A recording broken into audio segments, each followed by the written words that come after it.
All right, here we are. Welcome everyone to the fifth episode of the Era Pitcast.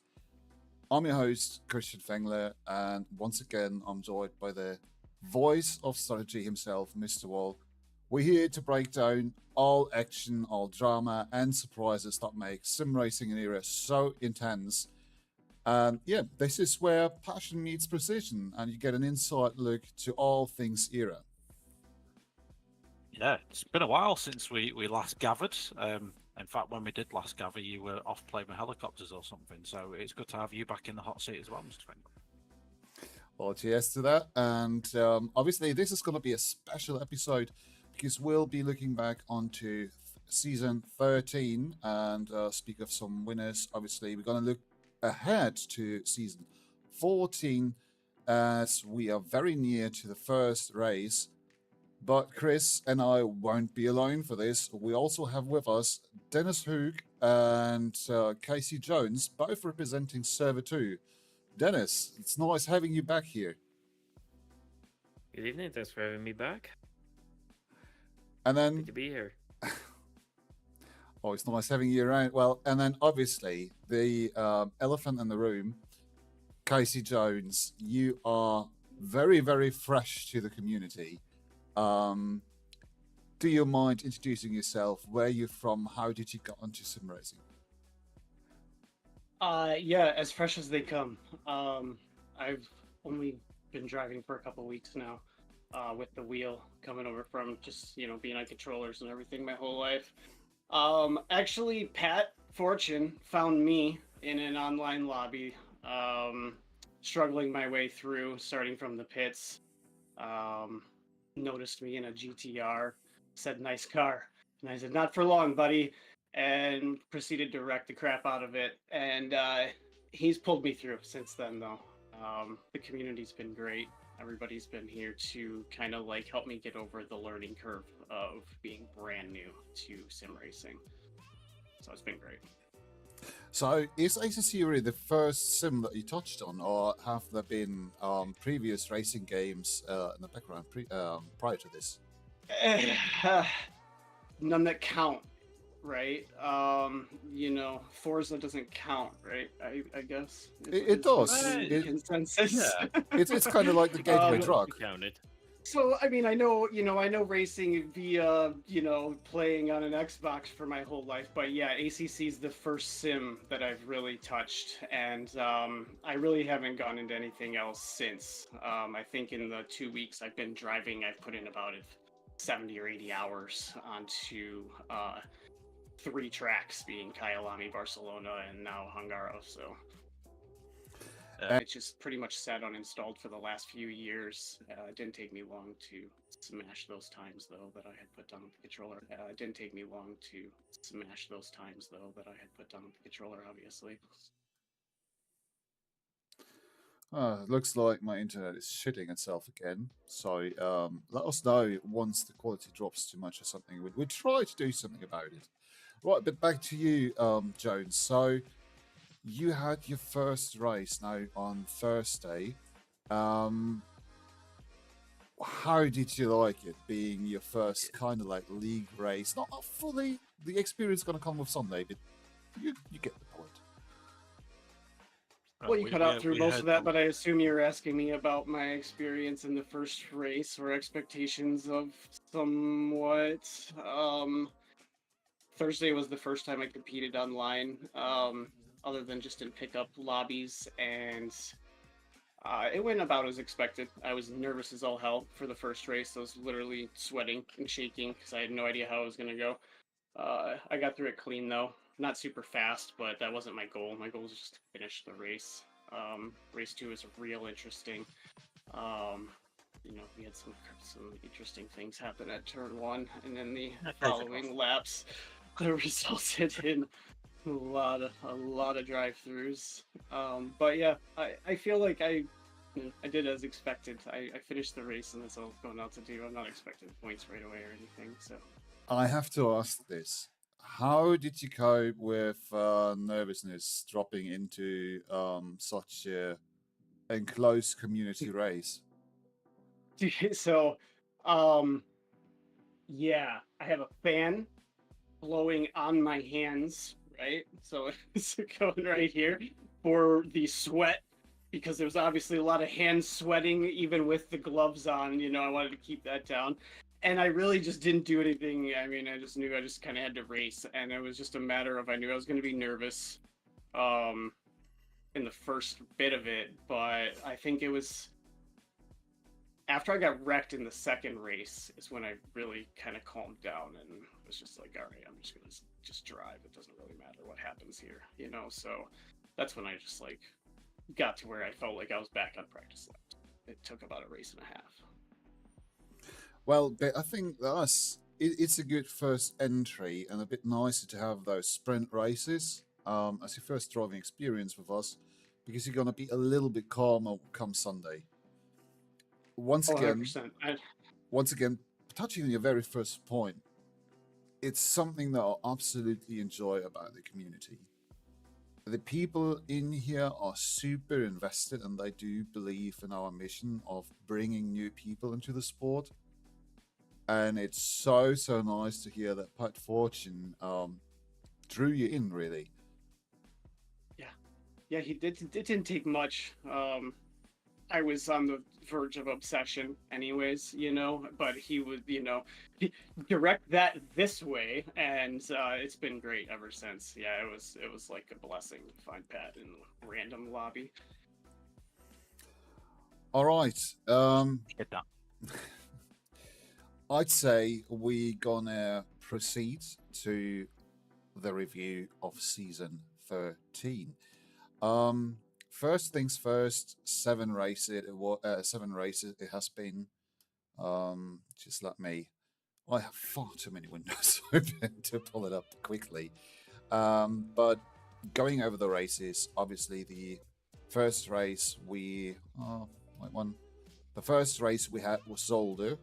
Then, as well on the calendar, have been Nürburgring, Mount Panorama, Suzuka, Red Bull Ring, Imola, Barcelona. In total, I would say, when it comes to the mixture of tracks, it was a fairly balanced season. But when it came to results, things differed. But what do I mean by this specifically? The amount of... Why isn't it working? The amount of sign-ups we had was insane. I mean, part of it is obviously that we had... why isn't it... Our website refuses to work, which is not nice, but we had nearly... Let me lie, 120 individual sign-ups for the entire season combined on both servers. Now, I can't pull up the full statistics right now, which is a pity, but perhaps later on I can. But it led to some very, very interesting things. Just to mention one, at least from the server 1 perspective, Zolder was madness. Having such a short track like Zolder and then 45, 48 people turning up.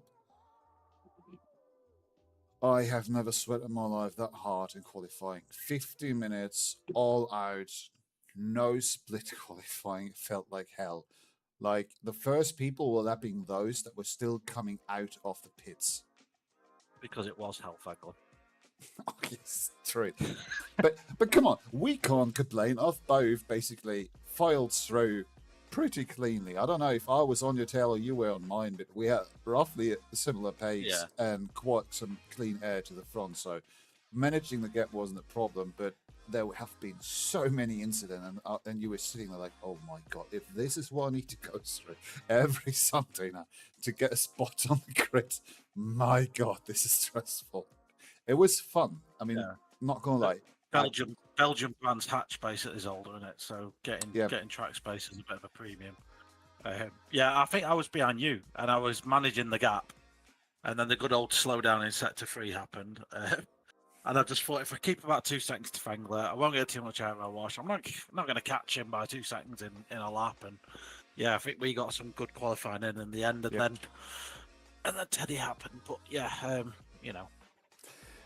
Still, it was spicy opening race, I think, for Zolder. Absolutely.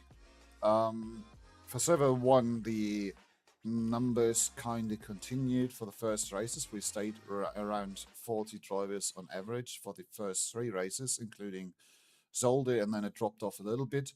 But I would say we always kept it around 30 in total, even on the lowest point. I'm not quite certain. I think perhaps a little bit below, but it was a good season for server 1. You always have that drop off. You always have like this 25%, because obviously we don't enforce participation, which is something that I view as very important, because this is a hobby. It shouldn't be a burden. If you can't make it, that's absolutely fine, and you won't be there. But server 2 had a very much higher retention rate, and the first races featured nearly. I know that the first race was booked out. It was, I think, not nearly booked out, 48, 49 people. And then the second race, it was above 50. Dennis, talk us through the experience. Well, as you say yourself, Christian, Zolder was quite madness. Now, we in Server 2 are quite lucky to have split qualifying, because I cannot imagine what you guys in Server 1 had to go through in qualifying. Like, it's such a small track. It's so narrow. Like it barely fits the whole field. So I'm very lucky that we have split qualifying. The race itself, I myself actually didn't have that many hopes of doing well that race going into it, because I had a new car. I switched cars. I went from the 296 to the BMW. Completely different feeling car. So that was really just a practice race for me to don't get used to it. So I wasn't expecting much, but qualifying ended up quite nice. Ended up actually quite well, and the race itself even better, finishing third. So, and there were like I myself was not in many incidents. I had one during the start, like I think in the second lap in turn 1, I got punted off, but other than that wasn't too bad. But I do vaguely remember, I think there were, like, in of itself, there were a ton of incidents, but that's understandable when it's a start of a new season, small track, new people coming in. So it was a hectic race, but very, very enjoyable. Absolutely agree. I mean, I've just seen the replay of it in the end, like not the replay, but the commentary, and I think it was not the easiest race on anybody that basically entered into the era. I've pulled up the numbers just to correct my previous statement of around 120, I think I said. We're talking 140 signups in the last season. Wow.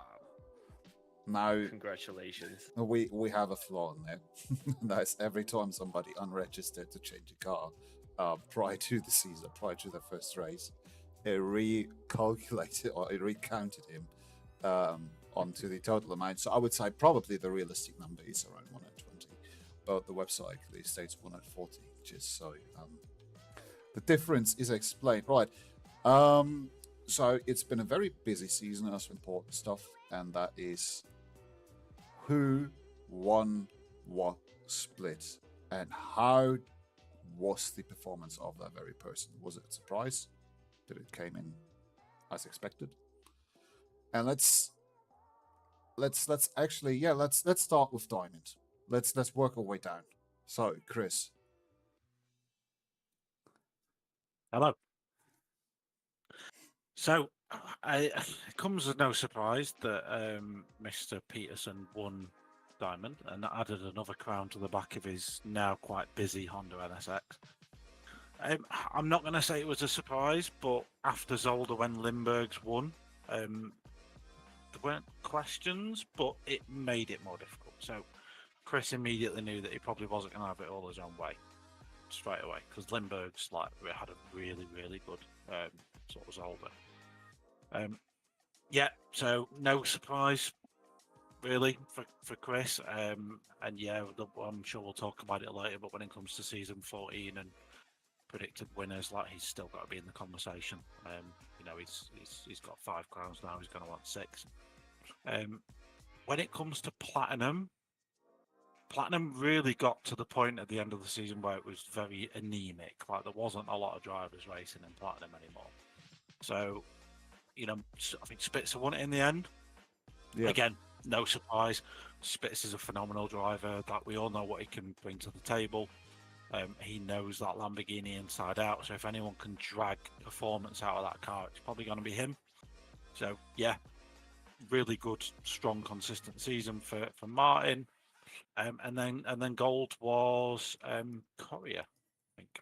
Oh yeah, it was Courier because he pretty much had it wrapped up before the final race. I think in my prep notes for this, when I was looking back, I just wrote utter domination. Oh man, yeah. It was like every stat imaginable, Courier pretty much took it in gold. That being said, though, it mathematically it was still possible for Lewis to do something about it in the final race. But Lewis did a Lewis thing and looped it turn 2 at Barcelona, and that was pretty much race done. But that sets up a really spicy season 14, which we'll come to later. But those results mean that certain promotions happened and stuff, and that's going to set Server 1 next season fire. Can't wait. It's going to be so good. Yeah, I think in total there has been, after the season, more moves regarding the licenses than in Server 2. Like Server 1 just had a massive shift in drivers when it comes to moving up, moving down. And it was on the brink. It really was on the brink that Korea potentially could have been even moved to Diamond. It was just a consideration that it might be too early to start, that notch too much of pressure. But his development that I've seen from realizing him or recognizing him as a back platinum driver, dropping back into gold because of the performance, and then absolutely outdriving everyone and coming into the top 6 again and again in qualifying is mental. Certainly when that started, I did not expect it. I mean, Imola for me was a turning point. I always knew Courier was quick. Like, I've raced in the same server as a kid for a while now, so I know he's fast. And then it was Imola, and he was like 5th. And I was in the commentary booth with Stephen, and I remember saying to Stephen, like, Courier's gonna get in the top 5 overall. And he did. He was 5th overall at the whole thing, including like diamond drivers. And then Red Bull Ring wipes the floor with pretty much everybody at Red Bull Ring.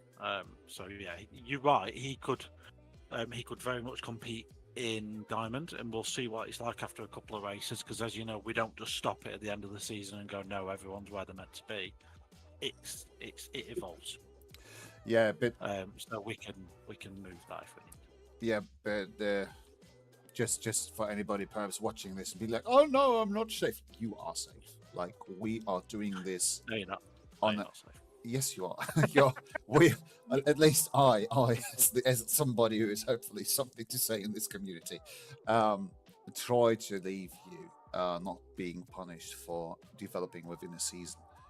If you are driving everyone on race 1 race 2, perhaps the steward's going to have a chat with you. But usually, as so often, the rule applies. Once you're locked for a season, you're locked for a season. Right.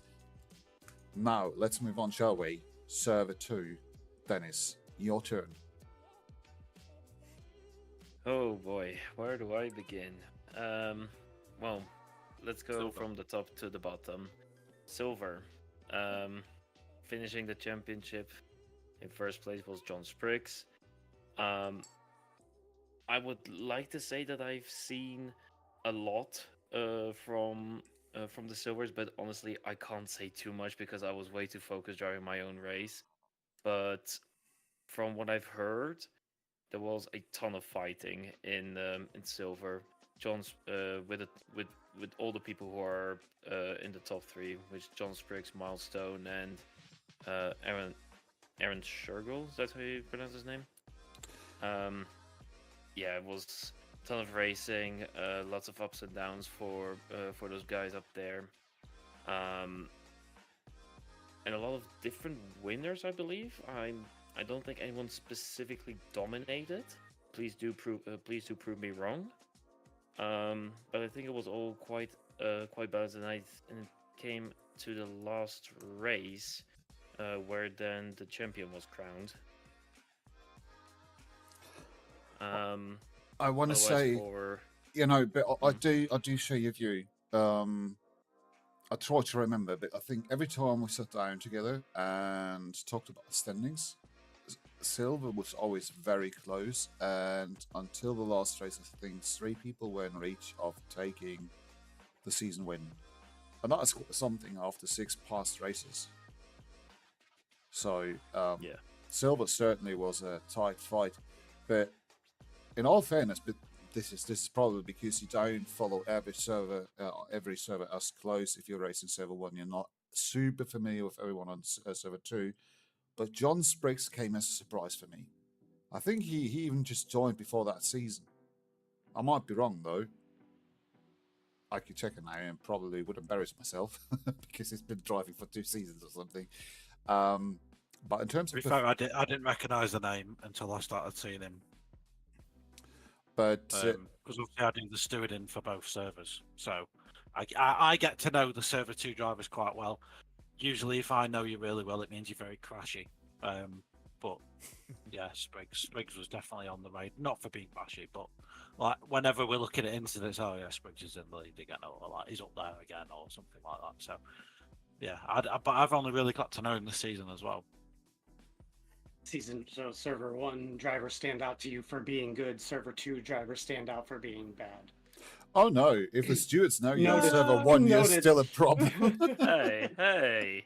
No, I wouldn't say that. I've more from the fact the only exposure I really get to server 2 is through stewarding. So the only time I really have to look at server 2 is lap 1 of every race or when tickets come in. So I only look. Unfortunately, I'm a bit like tunnel vision because I only look at the bad stuff. But it is what it is. All right, we keep objective in the house. That's Silver. So let's continue with Bronze, shall we? Well, I don't really want to comment too much on Bronze because do it. I don't want to. I don't like it. All right, I gotta do. Right. Let's praise the man himself as he's sitting here. It was in the end Dennis who took away the win in Bronze. So once again, mate, big congrats! First win in the championship, is it? Thank you. Absolutely deserved, I want to say. So thanks. Talk us through the experience. How does it feel now that you're sitting here, being an era championship winner? To be honest, like even though like this is such like an extremely small thing, right? Like as you said in the beginning, this is a hobby for all of us. I'm doing this as a hobby, of course, but racing for me, like racing for me is that you race to win, and that's the mindset I have in every race. But I was definitely not expecting to take it that far, and just only my second season of driving in ERA also take a championship with that, because I was not expecting to be that fast, because the competition was there in Bronze. Like I had so many fights with professional Hater in the start of the season, but Hater doing Hater things, he gets himself into way too many incidents, accidents, and all of that. And sadly, he actually ended up getting disqualified for the rest of the season because of how many incidents he had. Or was it not? No, it was not for the whole season. It was just for one race. Yeah, but it sets you back because it's not applicable for the drop rounds, so you basically lose 2 races, and that hurts very, very badly. Yeah, that hurts. This now to catch up on this, it's a talking point that obviously also the stewards picked up on. For everyone else perhaps listening in, like such cases are obviously we're taking to heart. Somebody's getting a call. Such things are taken to heart by the stewards, and I think, correct me, Chris, if I'm wrong, the conclusion in the end was that we want to allow the Server 2 guys to have a bit more wiggle room in terms of the licenses, so the thresholds have been adjusted, and therefore there's going to be a wipe, and it's going to be easier in the future to drop license points quicker.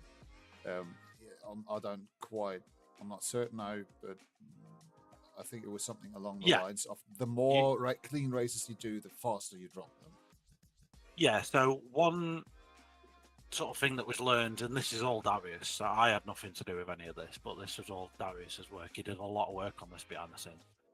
So Darius identified very quickly that a lot of the Server 2 drivers, specifically like the Irons, were racking up license points, and they weren't having enough clean races to get rid of them. Now, obviously, that license points exist, and they've got to sort of have a punishment at the end of it. But if you're quite new to racing, you're probably not going to have the racecraft, and we want to teach that, not just ban you because you're a bit too crashy. So yeah, there is a bit of a multiplier in place. Darius is probably the best person to ask about it, but from and there will be an announcement, by the way, before, so there'll be no surprises. But for certain splits, classes, etc., there will be multipliers in place so that you can accumulate a few more license points prior to having sort of steward's intervention, and your license points overall will drop quicker if you have a clean race. So if you're not involved in any incidents previously, you just get 1 point removed. Now you get like 2 or 3, something like that. So you get more taken away. But yeah, and like what we've tried to do a lot more last season is, rather than just start slapping people with a punishment stick, we've been messaging drivers and inviting them to come on track with us and try and educate, rather than just put drive clean or get dove, basically, on a spreadsheet and leave it at that. So we've had, and I've personally done 3 or 4 sessions with drivers on track just to try and say, look, this is what we sort of expect, this is what we want, this is the behavior we want to try and encourage, because a lot of these drivers are coming in and this is the first time that they've been in 30-40 car split driving, where you've got drivers like Spriggs and this guy down here, he was quick, and they're against brand new drivers, and they're lapping them, and then blue flag issues come up, and yeah, we've had all that. So we're trying to be fairer, and trying to be more educational rather than just punishing. All right, so that was good news for everyone who's starting to race with us, as well for you, Jones, obviously. Right, so with that out of the way, and getting a bit of relief, so you can learn the traffic management and get the racing experience before you're gonna get slapped with the book for not sticking to racing rules. There's still 2 talking points left. One talking point left. One of them being the winner of the Iron Split.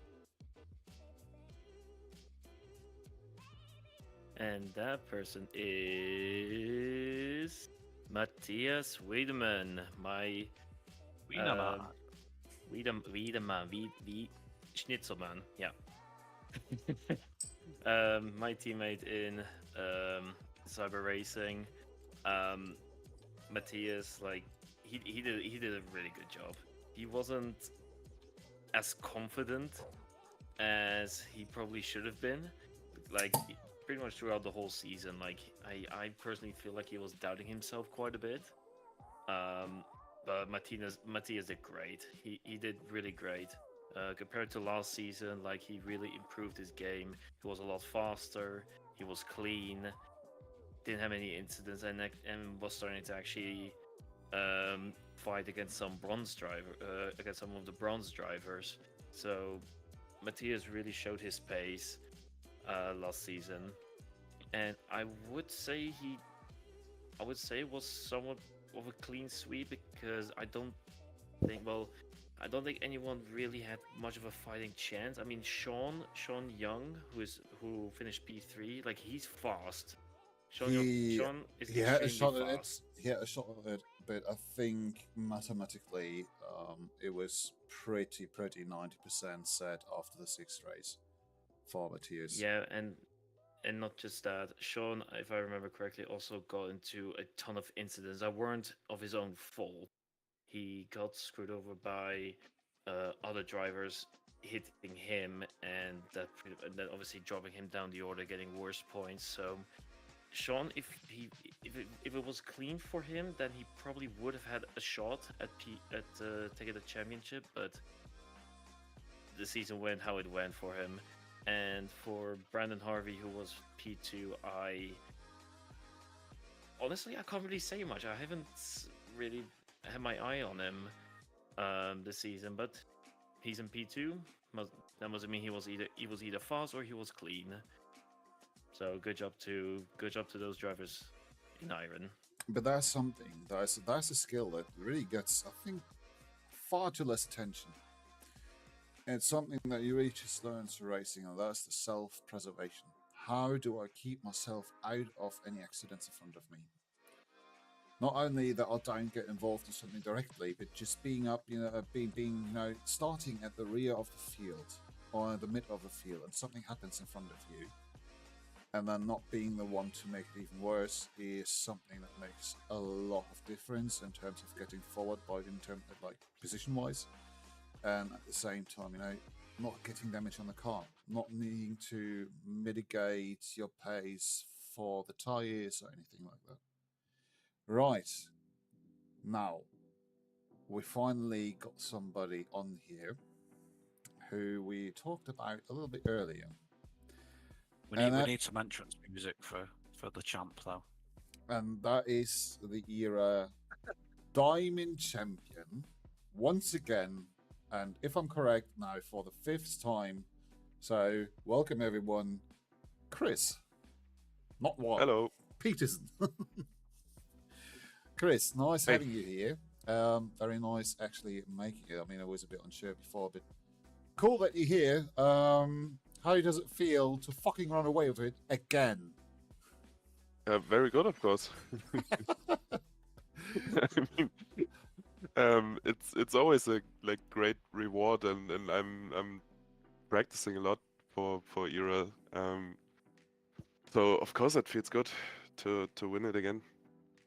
All right, but saying. Were there any panic with question though? Zolder, I wanted to cast your mind back to Zolder. Like, was there any question marks after you couldn't get past that annoying Lamborghini driven by Lindberghs?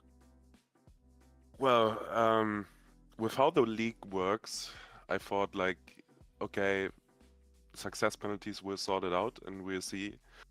But of course, I expected a hard fight for the championship because Limburgs was aggressive from the start on, and I felt okay, he is at the level now that he can challenge me for the title, and so I put more work in, even more than I put for Zolder, and that paid off. Well, him winning basically spurred you on to be even more dominant. Okay, got your lesson learned. But that's something. Don't win. Don't do that anymore. But that's something I wouldn't say too lightly, because obviously we're joking around being like, okay, yeah, one more season that you just run away with it. But as you said, a lot of time has poured into this, and yet, at least from the outside perspective, your air has gotten a good amount thinner up there, because the competition increased, people got much faster this season. And I would say, at least for race wins, you had a bunch of 4 dudes, at times 5, that could do the P1 finish in a race. So how is that feeling? Oh, absolutely. In the seasons before, we always had the same few guys that were challenging for a win. Moaf Musa was up there a lot, was winning a lot of races, or in season 10 and season 9 it was Souza who unfortunately hasn't raced here for a while now. And now we have Hicks, we have Schouten, we have Darius, of course, who is always capable of winning. We have Limburgs. Who am I missing? Like Sean Skutt is still here and is still capable of being up there. Nilsson joined us and is up there. So many people that can challenge for a win. Grosch, Grosch probably back, the biggest of them all, like potentially. Yeah, and that showed in the season. Like Hicks won, Suzuka, Schouten was right behind me at the Red Bull Ring and at Imola. So yeah, it's great to see. It's great to see that the Diamond Split is so competitive now and that we have so many different people capable of winning races and capable of potentially also clinching the title whenever I make mistakes or have some bad races. Yeah. Yeah, makes it a lot more interesting, I'm gonna say. It probably has to do with the fact that Server 1 obviously just simply had more drivers in this season, also on a constant basis, and that just really erodes the competition because, let's face it, for anyone who's probably watching this for the very first time or is just new into ERA, the split width is 0.75%. And while Chris, you're usually on the 99% mark, because we average the top 3 into our 100% mark, qualifying was on another level. Like, especially on the short tracks, yeah. With a tenth of improvement, he could make a jump from P20 to P10. Like, that is no exaggeration. Happened a couple of times. In fact, 1.5 tenths, he up 10 places. I think Red Bull Ring, the entire field was like 1.2 seconds. Zolder too. Zolder was even crazier, I think, at the start of the season. And now imagine this. I think in Zolder we had a split, or the total differentiation from top to bottom was like... He's still a robot. It's still a robot. Now it's maybe better. The image looks smoother. Okay. Try talking again. Yeah. There we go. Yeah, you're back. You're back. You've returned. I haven't still gotten on top of the issue, so sorry for anyone enjoying the Optimus Prime version of Fengler. Yeah, we were talking Zola. It was mental. You had this 1.5 second spread over 40 plus drivers. It's just something different, and it continued through the season. It was a very nice feeling for once, but on the other hand, it was super stressful. I'm not gonna lie. It pushed the whole competition to a whole different level. Yeah, and also like the lap times in itself. I looked into some data of season 8 when we last raced Zolder, and with the time that P20 did in season 13, they would have been P5 in that season, in colder temps in that season. So it was insane. Like, we've come a long way since then. Yeah, well, being a community that indulges teaching and learning, something has to come out of it. Right. Chris Peterson, who do you think is going to be your biggest title contender for season 14? I think it will be Limburgs, actually, because he's in the car he likes the most now that it's unbanned, the Ferrari 488, and I think that'll give him another push. And also the tracks, I think, suit the car. Also, I've heard that Grosch won't race all races again. I'm not sure about that, but I've heard rumors, so otherwise I would have said those two. But it's really difficult to say because on Thursday, or like in the practice sessions before Thursday and on Thursday, I've seen that Schouten and Hicks are also once again up there and can challenge for pole and for the win. So yeah, the usual suspects, but I think Limburgs will be the main rival, I think. All right, I think he's going to be happy to hear that, being recognized as a serious competition. Chris, it was really nice having you, but now we're going to give it to someone else. First off, thanks again for stopping by, and yeah. Thanks, likewise. Cheers, Chris. Cheers. Thank you. Let's make him a listener again. Right, and I can't be too nice to Martin now because he's my main competitor for next season. all right, with us now is the man himself of Platinum, and that is Martin Spitzer. Martin, cheers for stopping by. I know you didn't have, that easy approach here. You still had to bring your kids to bed. Nice that you made it. Yeah, hello. I hope everyone can hear me. I'm on a different setup today, so I hope everything works out fine. A little bit louder than the rest, just trying to adjust this now. Season 13 is, I think, now the second win of the Platinum split in a row, is it? No, actually not. It's one win, and before that, I only won in season 11 or 10, I think. So one season, I was not in the lead. But so, what would you say? But, I mean, yeah. Platinum was at the end very thin competition, as Chris already stated earlier. How did you perceive the battle for the championship on the top of Platinum? Was there really much competition, or was it rather? Yeah, I think it relaxed? was in the end. It looked on the scoreboard and the leaderboard. It looked like there was not that much competition, but in every race, I had a real contender. It was so hard for me to get on top, because I had Skurt Reynolds, I had Tarmo Malmi, I had Sebastian Lucasen, I had I think Lucas Kolb was here, you were here. It was so hard to always be on the top three. It was really tough for me to get like an overall good position. But I think everyone had two races that cost him a lot of points, and I could manage to avoid that. I think the only reason I was on top is because I just managed to get a whole season without any major incidents.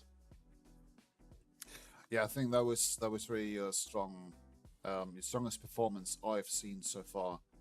You've been, from our chats prior to it towards being in voice chat with you, the most relaxed within a season I've ever experienced, while being turned on fully, like 100% concentration. At the same time, you kept it absolutely mistake-free. I think you kept it out 99% out of any incidents. And the consistency and pace that you delivered was on a whole different level. Like, even if probably your best times didn't push up that much in this season, the majority of your laps was definitely quicker than before. Yeah, it was the main thing I wanted to do this season was, because I took a break before this season, was to just come back and make consistent good laps. It wasn't about fighting for overall championship or for a lead or for a win. I just wanted to get consistent laps in, and I think that was the key to understand. Okay, don't go every lap full send. Just stay focused within the whole the whole season, I think. Once again, congrats, because that was still not necessarily an easy championship, but be assured that the next one with season 14 is gonna be heavy competition. Like, holy smokes, the names in there. Yeah, I mean, I've got this queued up for my bit later on when we talk about season 14 predictions, but Platinum next season, chef's kiss. Some of the drivers that are in there, like, it's gonna be a lot of fun. I think it will be a lot of fun because I think you come back, Chris, so that will be hard for me, I guess. And then I think it's Tarmo Malmi I saw with the Lexus. It will be, I don't know how to beat him. He's so fast in that car. And I think there will be a few guys like Sebastian Lucasen who is really, really quick and deserve the promotion from gold. It will be an awesome season. I usually don't do this, but I'm just gonna drop a few names here to give a perspective for more regular listeners or drivers with us. This will ring quite a lot of bells. So first off, that is registered for platinum. Sebastian Lucasen, title contender. Paul Venter, title contender. David Borshevsky, diamond driver last time, by the way. Paul Venter. David Borshevsky, title contender. Hansa Voss, Nico Lawrence, both at the prime quick drivers. Lewis Knight, probably not a title contender, but certainly somebody capable of winning races. Hugh Martin, Lucas Kolb has increased his pace massively, driving out of era for a few seasons now. Flo Scarp certainly being up there. Skurt Reynolds has improved his pace massively over the last time. Me, not so much, just a side note. Nicholas Correa, C.Wall. So if you were to ask me to decide now who's going to run away with it, I could not tell you, because I would say no one's running away with it. Yeah. Looking at it, you probably have 6 to 7 people seriously challenging just for taking P1. Like, that is going to be a bloodbath. Hopefully not, but you know what I mean. No, well, you say that, but every one of those drivers that you mentioned, they're not only quick over that, but they've all got really good racecraft as well. Yep. So you can put them all side by side for an hour. And yeah, I know me and Martin have had the odd little door bang, but we can trust each other. Like, I know I can spend an hour on track with all those guys, and none of them are going to shunt me out of the way for no reason. Like, we're all fair. We're all pretty quick. Like, so I'm looking forward to it. Like, you mentioned a few drivers, I think, there that have massively increased. So, like Lucas, I'm excited to see Lucas back on track. Love that guy. Great to see him back on. Rizolski, someone that on his day can perform. Skurt has leveled up. Like, let me tell you, behind the scenes, Skurt Reynolds in that Ford Mustang has leveled up this season. He will be up there as well, contending for race wins and stuff, because I think he's improved his racecraft as well. It's not just his one lap pace, but he's better over an hour. So yeah, it's gonna be. I'll save a lot of it for later, but yeah, Martin's not going to get such an easy ride this season. But again, you look at any entry list of Martin Spitzer on it, and he's immediately in the favourites. Immediately. Gouda, you're a Swiss man. I'm gonna have to agree with the provolone as a sandwich guy. All right, we are back. I should be back. You're back. Yep. Yeah, I didn't hear you. As soon as you started talking, you went into full bender mode. Yeah, I couldn't hear you. It's a good one to tell me, because what then probably also the stream online drops out. I'm very sorry for anyone watching this. Can't really do too much right now. Right. Coming back to Martin.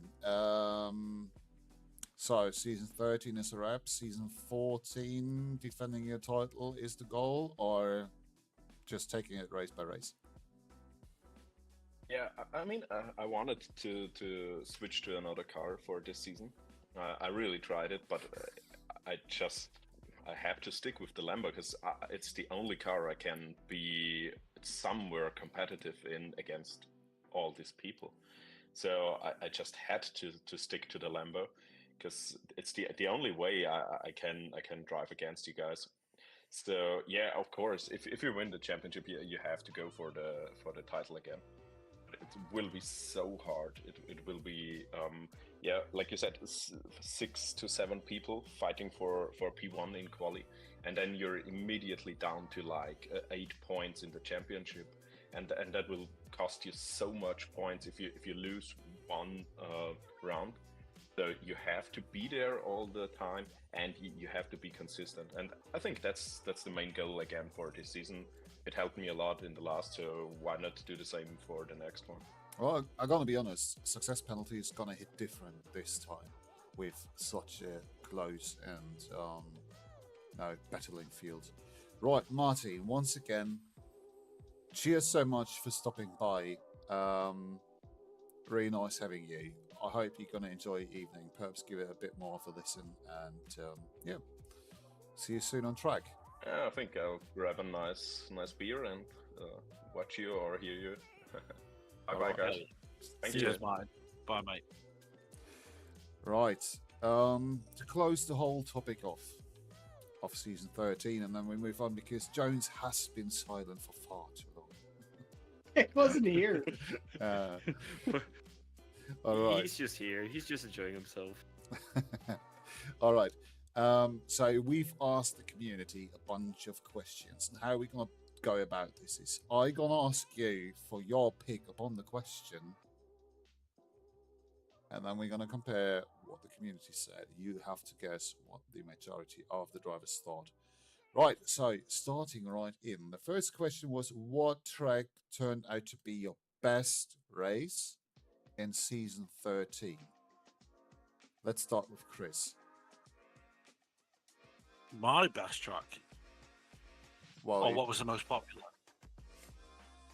yeah, well, true for you. It's rather what was the most popular. So let's do Dennis first. Dennis, what was your best race? My best race, surprisingly, was Suzuka. Okay. Oh no, sorry, no, my mistake. Imola. Interesting. All right, Yeah. Chris, Dennis, what do you think? Shall we do just the top, or do you want to do the top 3 tracks that people voted as the most successful or best races for themselves? What you want to do? Sure. 3 or what? We could do that. Well, we've only got 7 to pick from, so we might accidentally stumble on a good result if we have 3. I'm going to count Mount Panorama out, and I'm going to count Zolder out. Okay. I'm going to say Red Bull Ring. All right, Dennis, your pick. Top 3? You can do top 3 or just one, as you wish.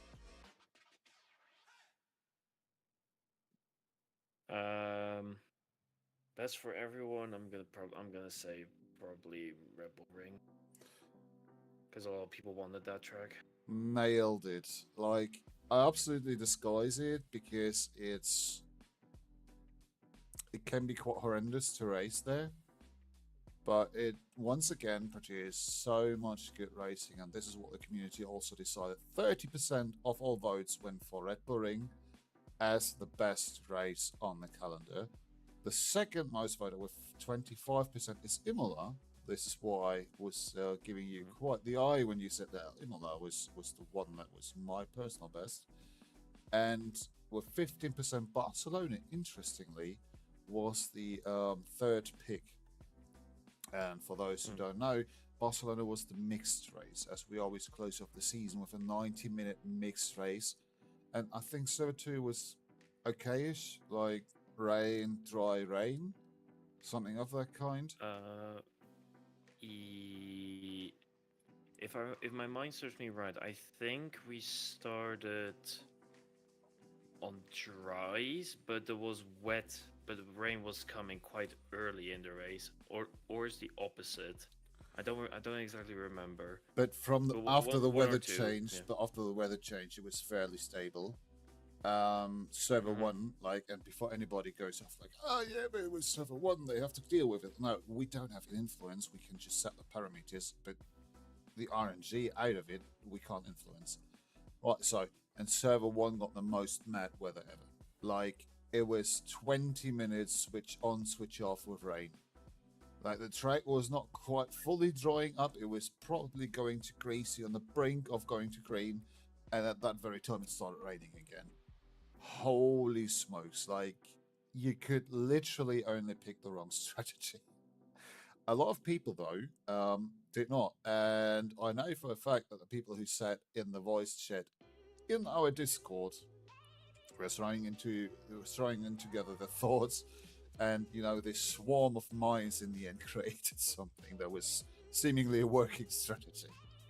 But yeah, nice to see that it got some appreciation. Right.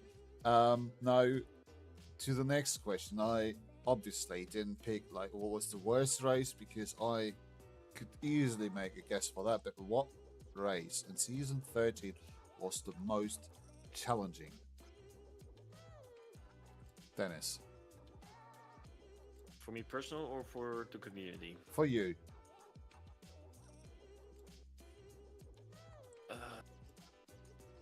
Surprisingly, it was Barcelona. Surprisingly, Barcelona for me. Okay. I did not have good. The pace wasn't there.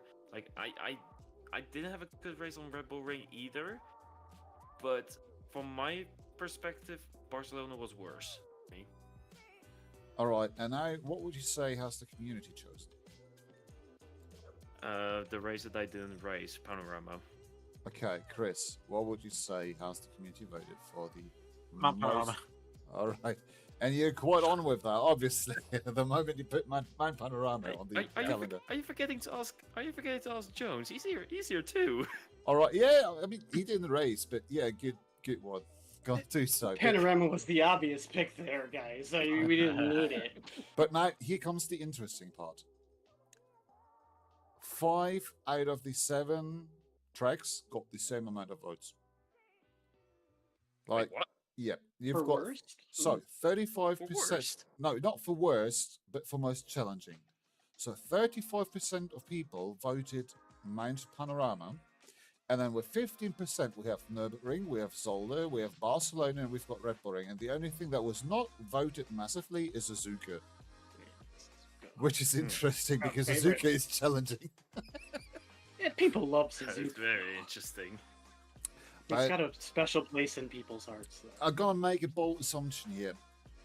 It's show and tell that when it comes to the combination of tracks and weather conditions, we've done something right. Yeah, I guess you can say that. Okay, I don't know. let's move I don't on. know. So, the question has to be in there. What was the worst race that you experienced in season 13? Let's start off with Dennis again.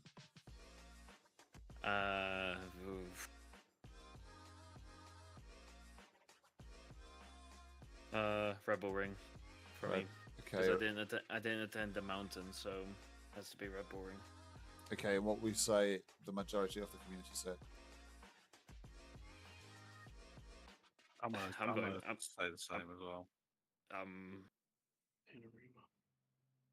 gonna say Mount Panorama again. Okay, I'm not gonna even ask Jones. Take a pick. It's got to be Panorama. Okay, Has Chris. to be. Yeah, for me, but I mean, normally Mount Panorama would be a highlight. It is my favourite track by a country mile. But the Mercedes just wanted to kill me at every conceivable opportunity. So yeah, Mount Panorama. And now it gets interesting. What if I tell you you're wrong? Personally, I'm not.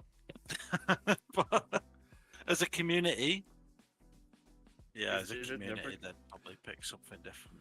Yep, the I community. think whatever the wet race was. Maybe Nürburgring for the community? Yes, 25% of the people have voted Wet Nerves as the race Yeah, that wet was race. the worst for them. Right. Oh, wait, wait, See, that was my best. That was my best race. That is combined with Zolder and Mount Panorama both being at 20%. Panorama, Alright. everybody can imagine the walls are too close.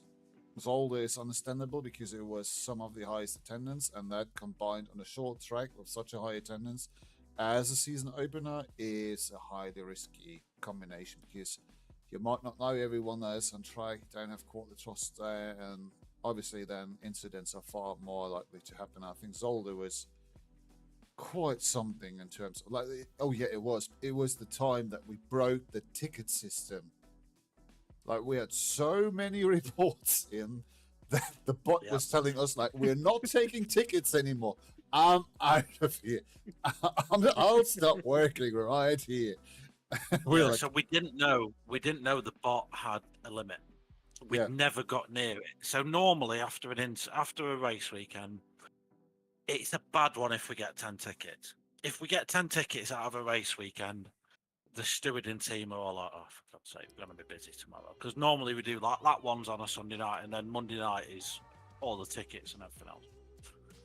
Got to like midday Monday, my phone's blowing up, and it's various people messaging me saying, I need to report an incident, the ticketing system's bugging me out.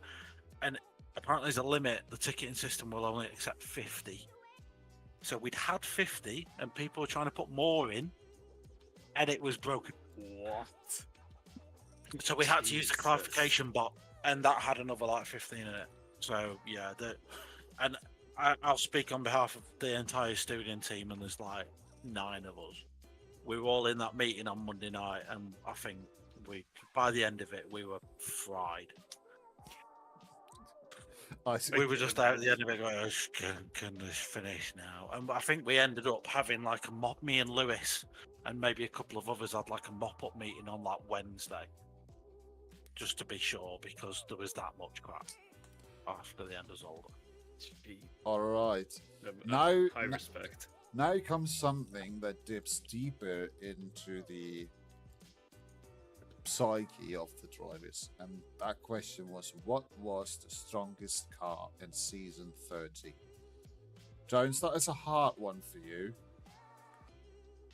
especially because you just started ACC and you haven't been in the season, but make a guess. If I had to guess, I would probably say the BMW, just out of how much I see it driven right now. It's a good guess, you know. It's a good guess. That's what I see the most people driving. I think is that and the 992.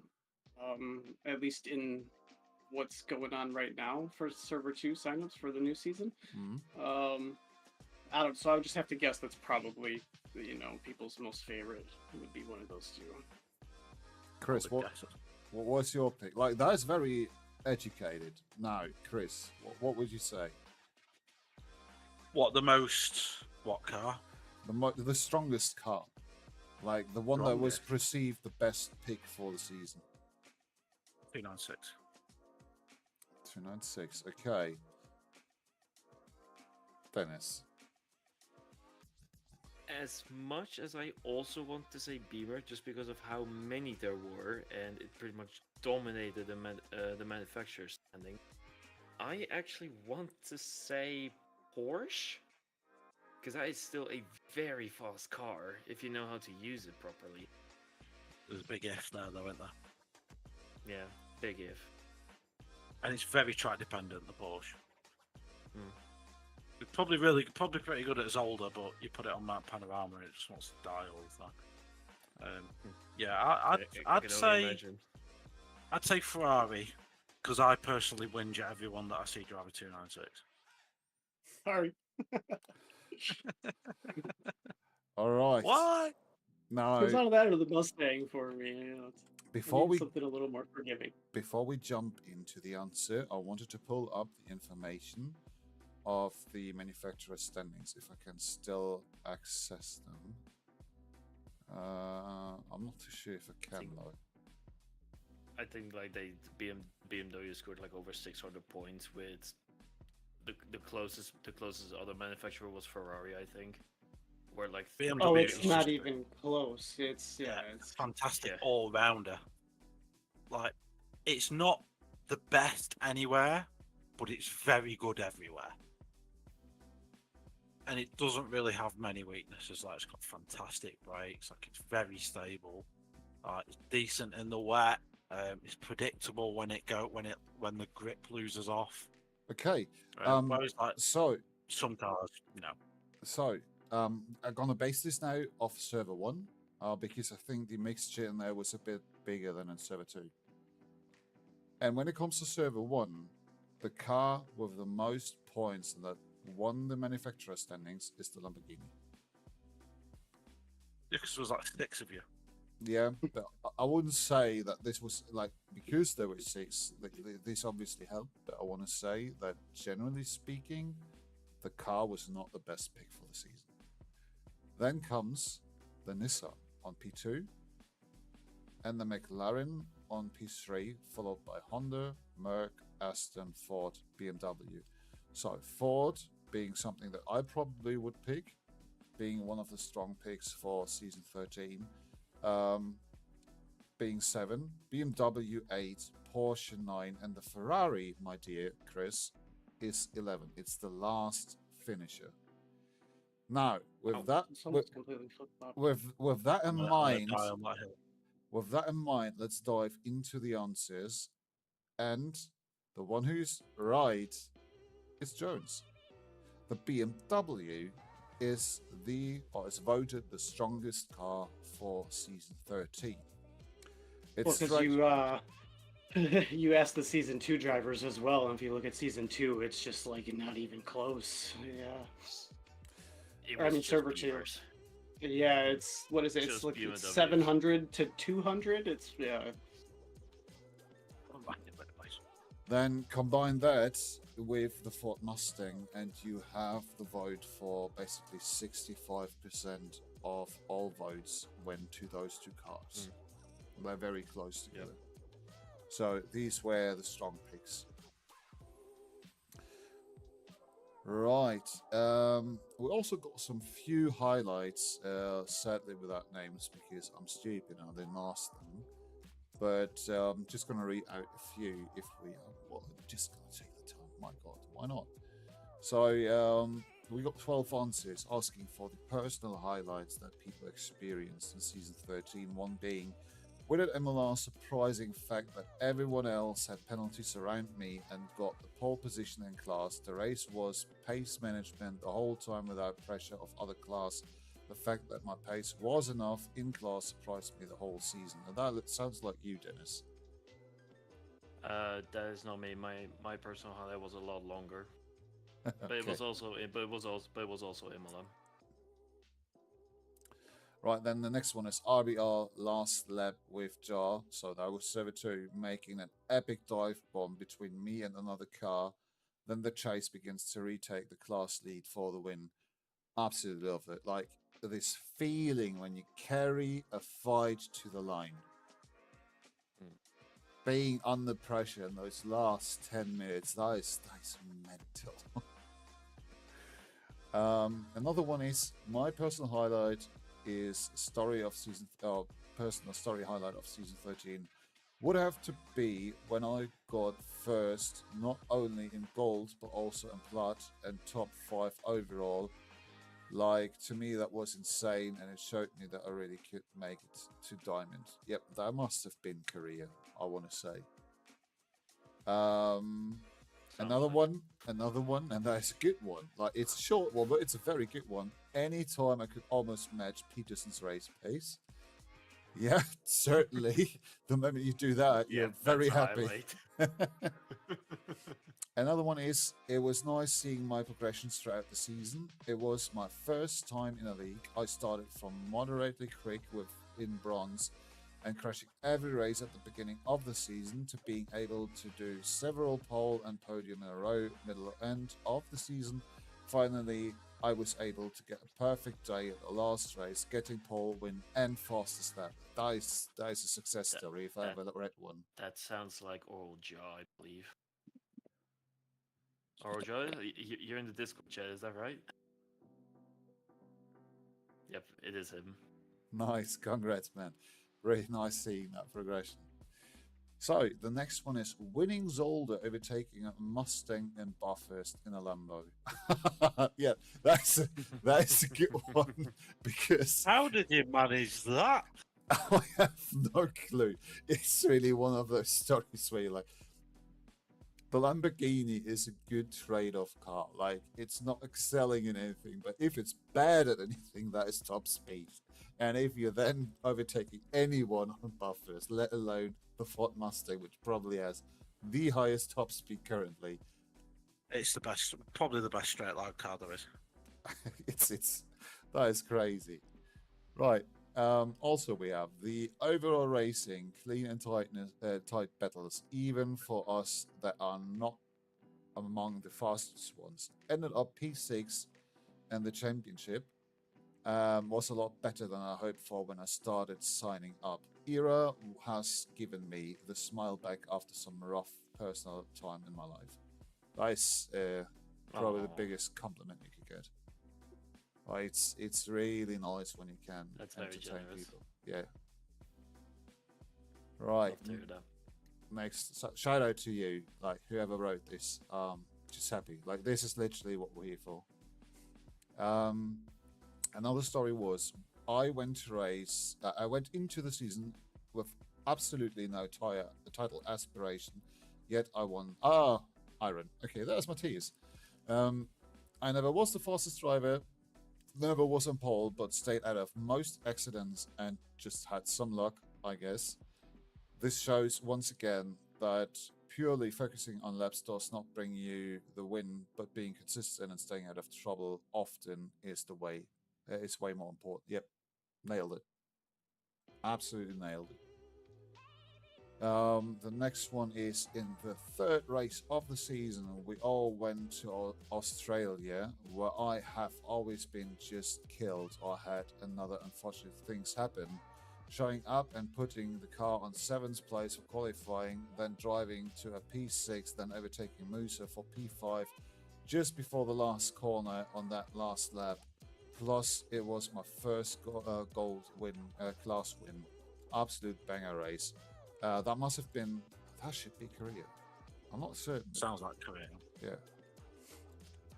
I've tried to erase that race from my memory, so I can't remember, but it sounds like a Korea move. And then another one, starting second on the grid at Barcelona after mixed weather qualifying. Sometimes you get those situations where you just do the right pick and strategy for the qualifying, go out at the right time, you have the right pressures, not for the first conditions, but perhaps for something around the middle, and then stuff happens that you wouldn't think possible. And then we've got Dennis. As you said, you wrote a longer paragraph. I'm just gonna read it for you. It's way too long. Going into Imola, I wasn't confident. I wasn't a huge fan of the track, and I was confident that other people were going to be faster than me. Qualifying came, I invalidated nearly all of my laps except for 1 or 2, I believe. My last lap was fast enough to be P2 in my split top 10 overall, if my memory serves me right. Very positive result for me, and it boosted my confidence by quite a margin for going into the race. If I wanted to win my first championship, I had to win this race to gain a solid amount of points to stay in the lead for going into the last race. So I couldn't miss this one out. Going into the race, in the first 3 laps, I got punted off track, spun, stalled the car while not being overly pleased. I kept my head in, restarted, and quickly got back on track. And this is where my pace started showing off. I surprisingly had extremely good pace, absolutely flying through the field, trying to recover what I lost mid through the race. I had another moment. I overtook a car on the inside into a corner. The other driver lost the rear of his car, and while trying to recover, he hit my rear hard enough for me to spin again, stalling the car. At that point, I was furious. All the progress I made lost, but I could not give up. With the fury in mind, I kept going. The pace was there. Pit stop went well. Going a little bit longer than everyone else, I actually managed to overcut my rivals. And with the cherry on top, championship rival got DQ'd. In the end, I took the win. That was without doubt the best race and performance I've done in Euro so far. And with that, mathematically securing the championship was made official that I did. This is sick. There's no other word for it for me. Like, that sounded like, when you're scrolling on TikTok and then Reddit stories come up and they're always like really wordy. Sounded like that. I love it though. I love it. I'm sorry that you had to read that out for everyone. But was that you? That was. Oh, it's close. I'm sorry, but I had to. I was. You need to be an author, man. Like you painted I could visualize it. It was good. I love that. Mate, like I crossed that finish line literally screaming down my mic. I couldn't believe that I somehow, after all of that, came back in first place. I couldn't. But it's just this like recovery this success story in a way. Mental. Just keeping going and then actually making something out of it is just such a good feeling. All right, but that was our wrap of season 13, what I could describe as something that was surprisingly tight and the most filled season we had so far. But considering that ACC numbers are declining, we had the most people running with us on track than ever before. So there's still hope, I want to say. Right. Any last words regarding season 13? I didn't have any first words, so no. I think the only thing for me is like it gave me an opportunity to get back into the commentary box, and something that I was eager to do for a while. So a public shout out to Mr. Stephen Koenig, our man in the booth, for allowing me to join him and even vacating the box for Red Bull Ring and me having to do it solo because I can't remember what happened, but I think his electricity shit itself. Yeah, I enjoyed the commentary stuff for this season, and although I won't be there this season, hopefully I can give Stephen some stuff to talk about instead. Right. And this now leads us into season 14. We're basically already in it. We are very close to the very first race, which will be Hungaroring, but just, to get everyone on the same page, let's go through the track list. Neat and short. So we're going to start off with Hungaroring. Normal conditions, as usual. 1 pit stop, fixed time refueling. That is applying for all 6 races that come first. Then we've got Kota as the second race, wet conditions. Followed by a short season break that has to do with the real life era meet at the opening round of the DTM. Then we're going to go to Donington Park in hot conditions, something that I can't remember we've done ever previously. I know we've done... Donington's never hot, mate. That's why in real life. We've done wet, we've done night, we've done mixed a ton of times, but never hot. So that's going to be interesting. We're going to do Silverstone at night, something that I personally very look forward to. Indianapolis, cold, low grip, cold track. Valencia as dusk as the 6th race, and the season finisher will be Kyalami, 90 minutes, mixed condition, 2 mandatory pit stops, no fixed time refueling. That's going to be a banger. So, with having that in mind, let's also look at the other numbers. We currently have around 90 signups, a little bit short of it, but quite evenly spread, more than like 40 plus signups for both server 1 and server 2. So far we're looking very strong. We didn't really do too much advertisement. I'm very sorry from my end, just absolutely couldn't be bothered to do it. But if anybody is listening in now and be like, oh, I could have done that. Like I'm somewhat handy with GIMP, Photoshop, you know what, or just, eloquent enough to go onto Reddit and lure in more people. Feel free to contact us. We can usually help. Right, but once again, the numbers are looking good, and with having heard what trucks we're gonna race, what is your personal favorite out of the season 14 tracks, Chris? I've got to say Donington, my home track. I'm about half an hour away from it in real life. I was there last weekend, photographed the British GT. Love the place. One of my favourite tracks on ACC, even though it's going to be hot, and it's never hot in real life if you live in England. It's perpetually cold in this place. That's the one I'm looking forward to the most. Can't wait for Donington. Jones, heading into your first season. It's an easy call for me, Coda. It's been a personal favorite of mine for a long time.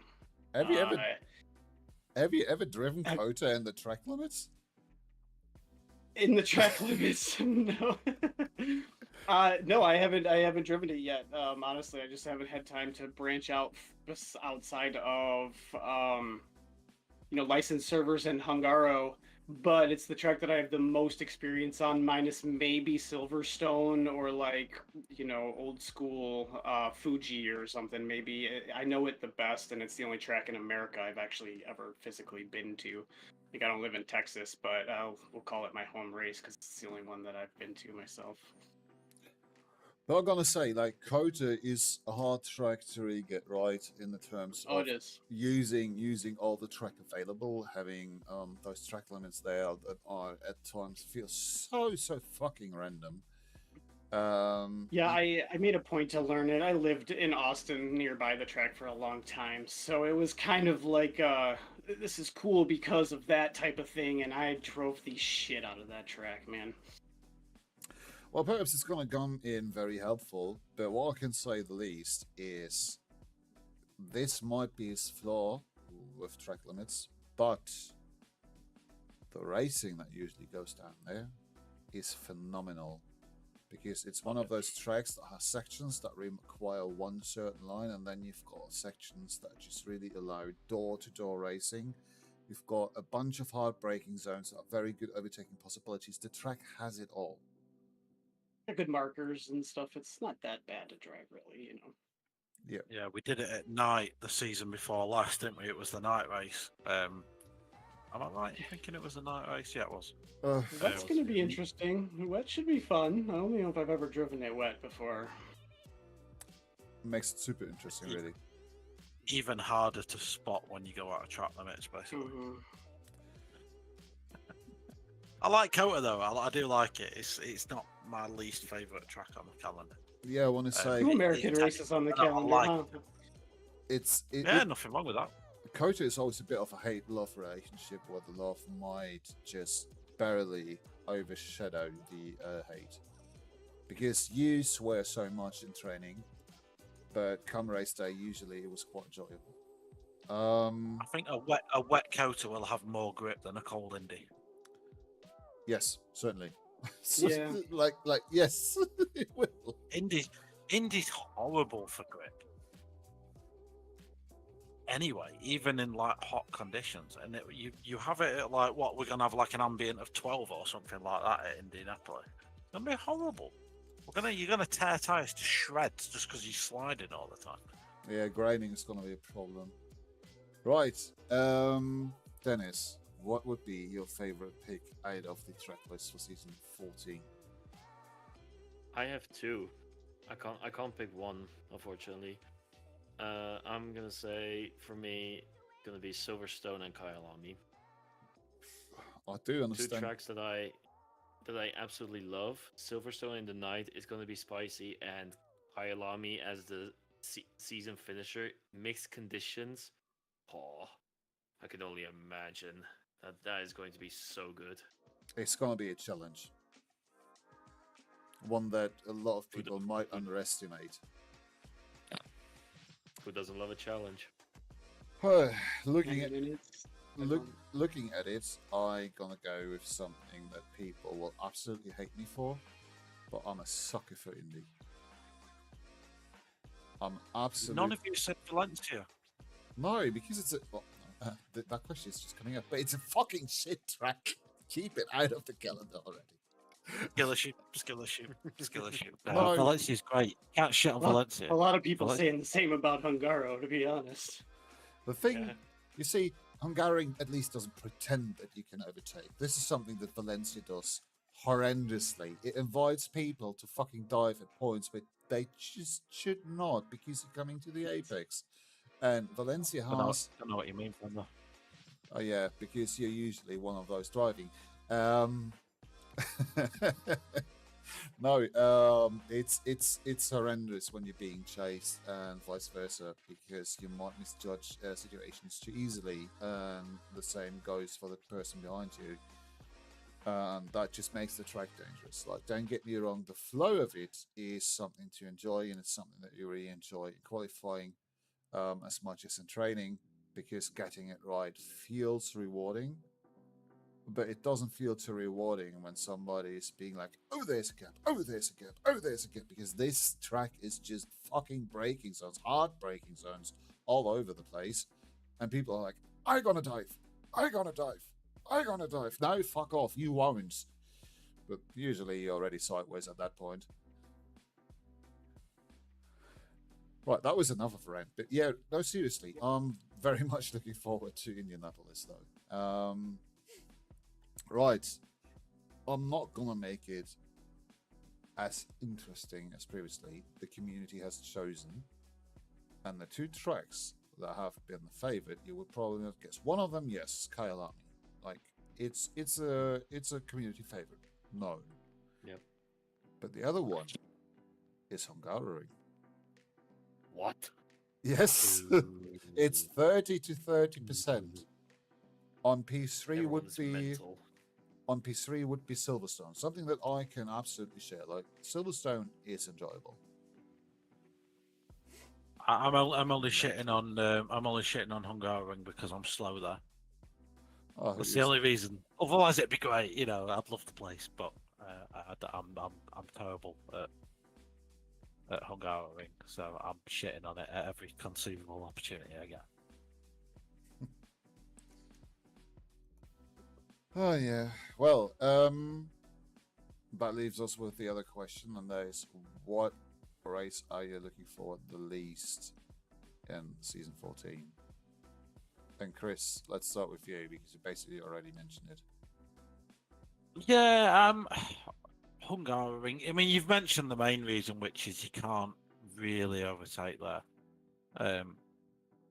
It means you have to have a good quali. In split one, that makes it tougher because there's 40 odd cars on the track. It's not the worst. Not going to be Zolder levels of cope, but it'll be bad. It'll be tough.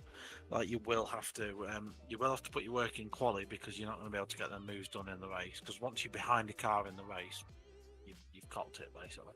Like David Roth will attribute to that on Thursday. He was so much faster than me, but couldn't get past me. Just couldn't make it past because it's Hungary. He has no way. He had no way past me. So yeah, it's gonna be for me. It's gonna be a rough race, I think. I'm gonna put a bit more time into it, and hopefully I'll get a little bit faster there. I know where I'm slow. I just need to fix it. Considering Thursday, I think overtakes are possible, but they do require both people, like one driver to accept that, okay, the other guy just simply has the overspeed and I'm giving him the room, then overtakes are more than possible. But if the other person is defending like a maniac, which is usually the case, probably turn one is one of the few options where you really can get past. Right, Dennis, what is the one track you fear out of season 14? This may come as a surprise. As much as I want to hate on Indianapolis because of the conditions and Hungaroring because it's Hungaroring, I actually absolutely dislike Coda. I don't like Coda. I don't like the track overall. And the wet conditions is gonna make it even worse for me. I'm gonna ask you pick. again after the race. I think you're gonna be surprised. I've driven it a few times, and from those times I haven't liked it. So we'll see. Maybe I'll leave my own words. All right, Jones, your approach to the season. What is the track that you think will be not the least pleasant for you?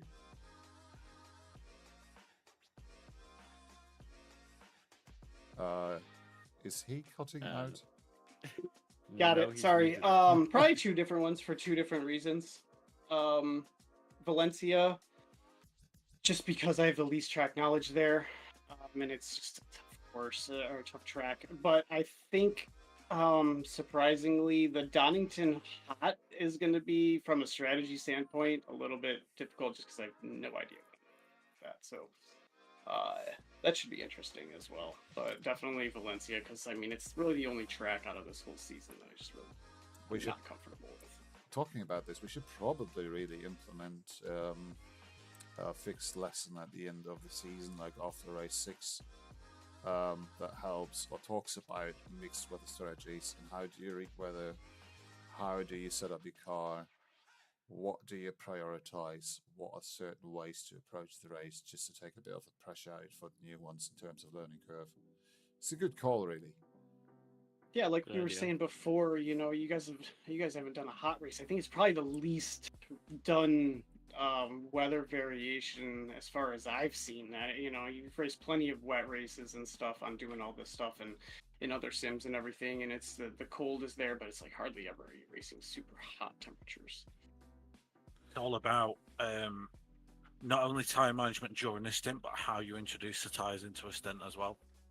So those first 2 laps on the tires, critical. Mm-hmm. If you overdrive those tires and you grain them before you've actually bedded them in, you've cocked the whole stint up. So you've got to actually reserve yourself for the opening few laps on a hot track, which is hard to do, like, because you're like, gap, and you just drive into another car. But you drive easy on that first lap, you start getting confidence, all that grip that you're getting from driving slower, and you start going faster and faster and faster as that confidence builds. It is hard to keep that down, yeah. And then it's inputs and everything else, and just the time management through the stint. It is tough. Like a hot race is, and then you've just got to accept the fact that your tires are going to be 95 degrees no matter what you do, how wide you open your brake ducts and everything else, and just appreciate everyone else has got the same problem. But yeah, I think what Fengler said about the mixed race and adapting your car to the weather is probably adapting to the conditions sort of course coaching session would be beneficial for the community as well. Yeah, I agree.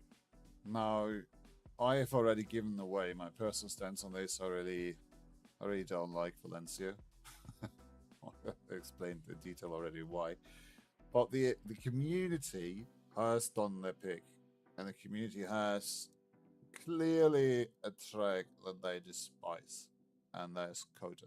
45% of the drivers who voted said that they think that Kota will be the race that they look forward to the least. Sounds good to me. Give me them points.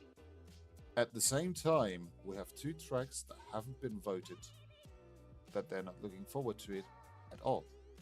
And that is Silverstone and Kyalami. Both are not tracks that nobody looks forward to. There's no person complaining about those 2. On the second place after Kota is Indianapolis. Shortly behind that is Valencia. Okay. And Hungaroring and Donington are, there are a few voices against them, I would say. Quite evenly. So that's that when it comes to season 14 on the parts of our requests we did to the community. Now, this wouldn't be the Pitcast if we wouldn't do our hot takes towards the next season. So I would say everyone one hot take.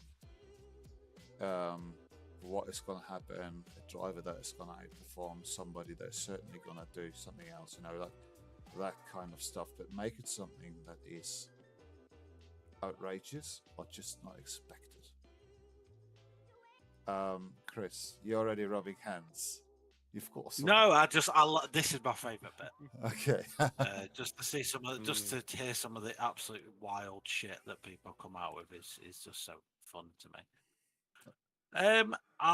My hot take is that I was originally actually going to say that I think there'll be a different race winner for every race in Platinum. That was the first one I was going to go with, but then you think that's actually not such a hot take at all, is it? Because look at the competition that's in there. My hot take is that David Roth is going to walk away with the gold title and he's going to have that wrapped up before Kyalami.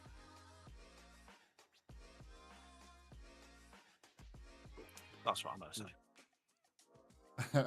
David Roth in a fish. The thing is, the only thing I want to say is yes.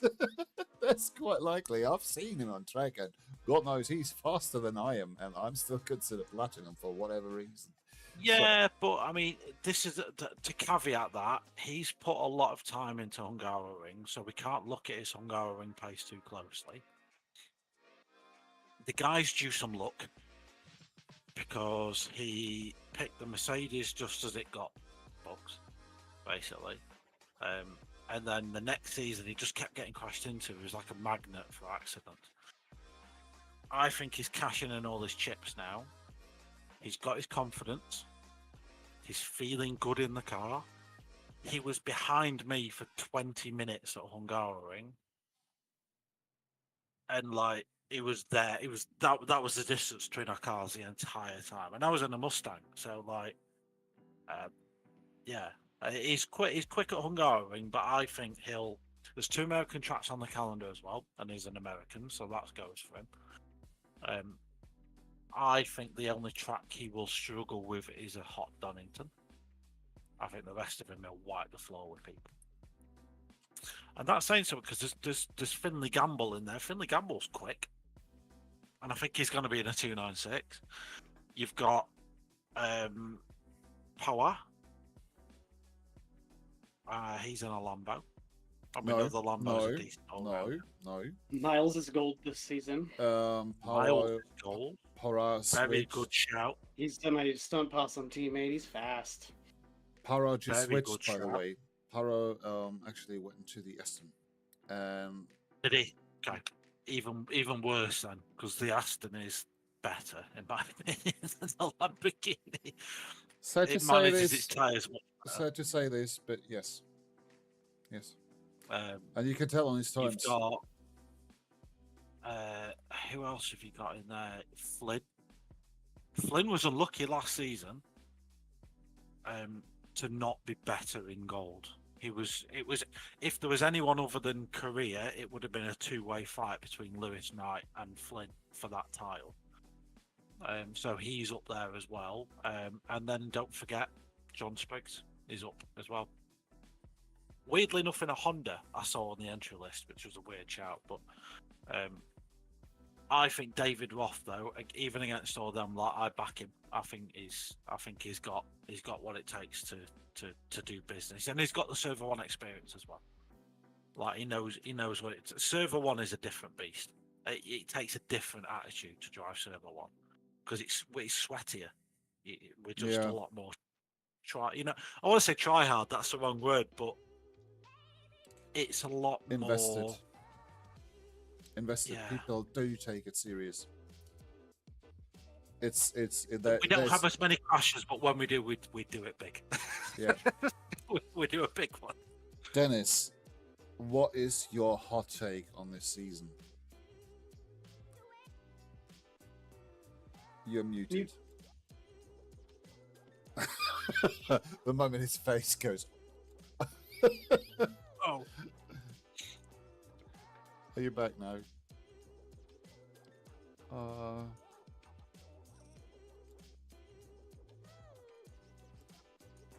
There we go. I've got him back. Are we good now? Yeah. We're good. All right, we're good. Right. Get ready for this, because this is probably going to be the most outrageous hot fuck. Hot fuck. Yeah. Yeah. This is going to be the most outrageous hot take for the entire Observer 2. My hot take: professional hater gets into no incidents the whole season and wins the championship. Ooh. Ooh. I want to make this. I mean, I hope you're right. Dude. I want to make this a bet and have a feeling I can earn a bit of money on it. Right. What's the biggest line on that one? Hot takes are meant to be outrageous, but definitely possible, not impossible. Heads, I gave you a fair warning. It's gonna be an outrageous hot take. I'd like to see it. I would like to see it, honestly. I wish it. I wish it that it happens. Yeah. I would like to see it. I've got a lot of time for Hater. I think he's a really nice kid. He's just his head goes. and it's like his brain isn't always connected when he's on track, Man, and he just sometimes just goes on a tangent. If you saw how fucking fast he was last season in the beginning few races, like if he kept up that pace and stayed clean, he would have walked away with the bronze championship. I would have zero chance to make that. Pace-wise, no doubt. Pace-wise, he has made huge jumps. He races regular, and I think that he is picking up the racecraft. Like, he will certainly arrive at the point where he will be a threat to anyone in Server 2 and at some point even Server 1. Oh yeah. I'm not talking of the threat of crashing, but proper competition. All right. That's a really nice one. That's a really good hot take. It's a good hot take. Well done. I like that. Thank you.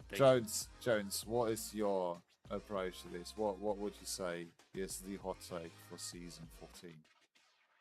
Hard to do, not knowing anybody really, having too much reference point from last season. So I will probably selfishly make it about myself. That's really all I know right now.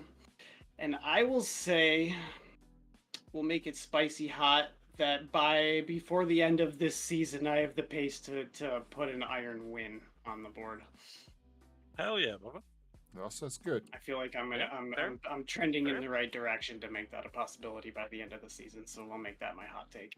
It's a hot take already because if you improve too much, you'll be dropped out of iron before the end of the season. I gotta do it quick, and yeah, before I get pushed up. So. You might want to reckon some Thanks more for making laps it on even the hotter than it already was. Thank you. He'll just be slowing down over the line just to bring his average down. Yeah. I'm gonna sandbag the first 4 guys. We've all done it. No, we don't. What? Okay. My personal take. I've got 2 for you. I've got 2 because I just can't decide which one of those is really the thing. Let's start with the first one. Both rely to Platinum because obviously I have the closest attachment there. I say Korea is gonna wipe the floor in this season with all the people that even dropped down from Diamond because I think he is in a competitive state in the form of his lifetime. Like he is gonna outrun even Platinum, race by race. The second one I'm gonna do is that by the end of the season, Martin Spitzer will finally be moved to Diamond. Due to competition and the increased race pace, he's the master of manipulating his fucking license. I cannot explain how he can drive. And that Fake news. I just don't know how he can drive that fast and not be moved. But I say the competition is going to push him forward, and he's going to be a Diamond driver at the end of the season. And the career take is a hot one because he's got a challenge on his hands. I've made a bit of a point of saying that Diamond, Platinum, and Gold, the pace is pretty similar. But looking at what the Platinum split is like this season, you're putting a driver from Gold, and we'd all know this is no shade to career because we all know he's quick. But you've got Venter in there, you've got Spitzer in there, you've got Tarmo, who probably spends more time on track than he does at the golf course. So many fast drivers in Platinum, which for me is going to be the tightest of all the splits. It's going to be the most hotly contested. And you think he's going to walk that? I think he will, because his qualifying form is just way up here. He'll be able to rank into the Diamond drivers, having a bit of a bolster towards the rest of the grid, finishing behind him. And that will keep him out of trouble, and probably is his best starting point, because that guy is fucking rapid on a lap. And yeah, he's got good race pace as well. To be fair, yeah, it's clear. certainly. But his skill to really implement it already during qualifying, because this is something where all of those people we might see as title contenders do have very varying skills. There are some people that will set like the 99% mark, almost 100% certain. There are people in there that will do, not the 99, but the 101% pace mark for themselves, 99% of all cases. There are people who just, like, won't get a fucking good lap in until that very one point if everything clicks together. And Korea is just one of those dudes. Give him 3 laps and he'll have it in. And that can be... look, I personally hope I'm going to prove you wrong. Have a go, mate. Have a go. I say he's going to mop the fucking floor. Right. I'm coming for it this season. I've come into so many past ERA seasons and been so casual and only ever done practice on Thursdays. I'm actually doing more time on track to try and get a little bit better because I'm making a genuine effort out of this. Well, I'm not promising anything. I just tried to me neither. I'm just saying I'm putting in more effort to try and get there.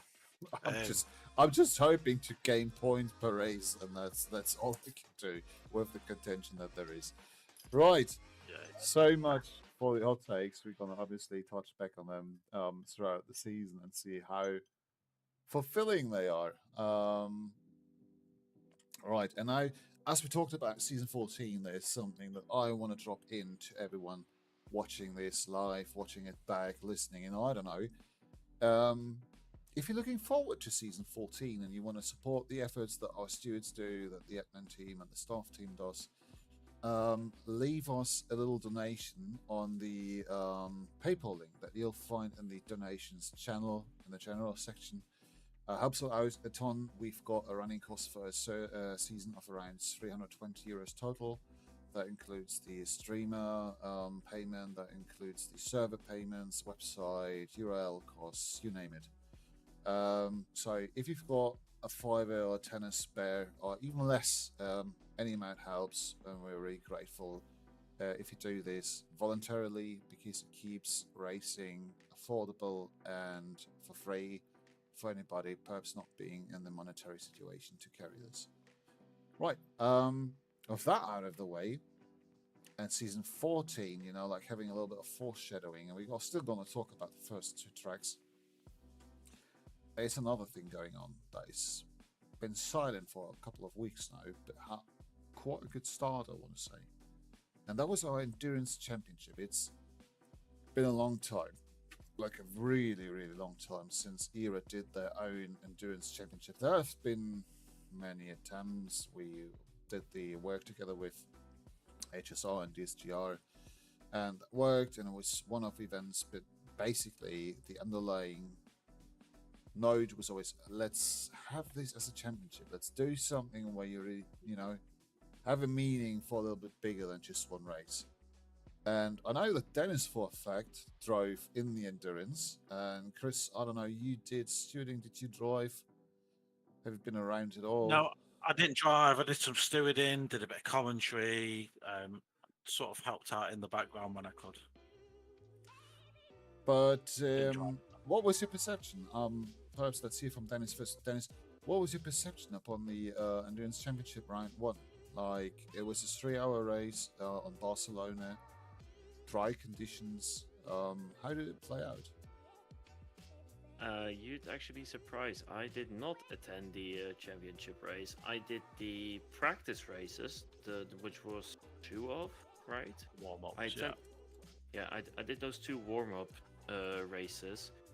But the first race of Barcelona I couldn't attend because I had family business, and the people who I was in the team with then were both diamond drivers. They both asked that maybe it's better that they do the championship themselves to see if they can win it, and then pretty much that if I just stay in the grandstands and just watch them, and I agreed with it because was my first time even doing endurances, and let me tell you, that first endurance on NURBS was god challenging.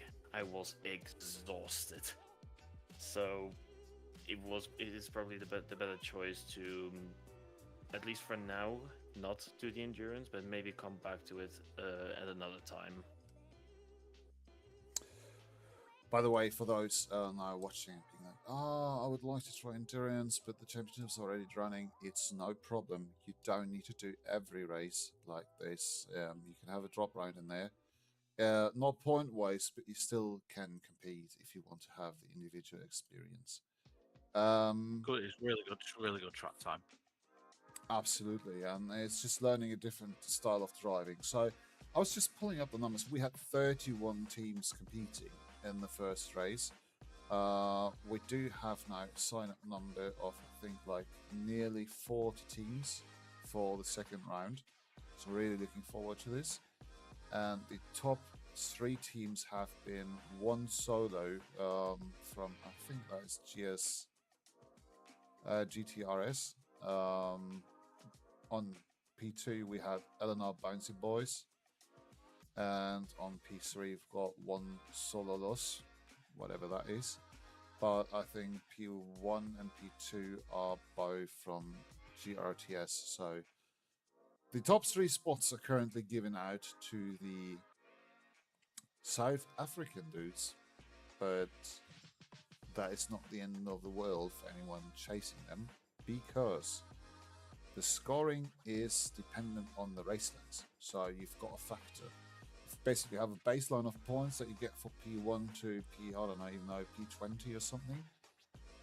And then you multiply it with the race length. So if you can score on P20, you can score, let's say, 1 point for 1 hour. You can do 3 in a 3-hour race, 4 in a 4-hour race, 6 points in a 6-hour race, which also means there are still a shit amount of time points for the taking when we go into the next 3 rounds.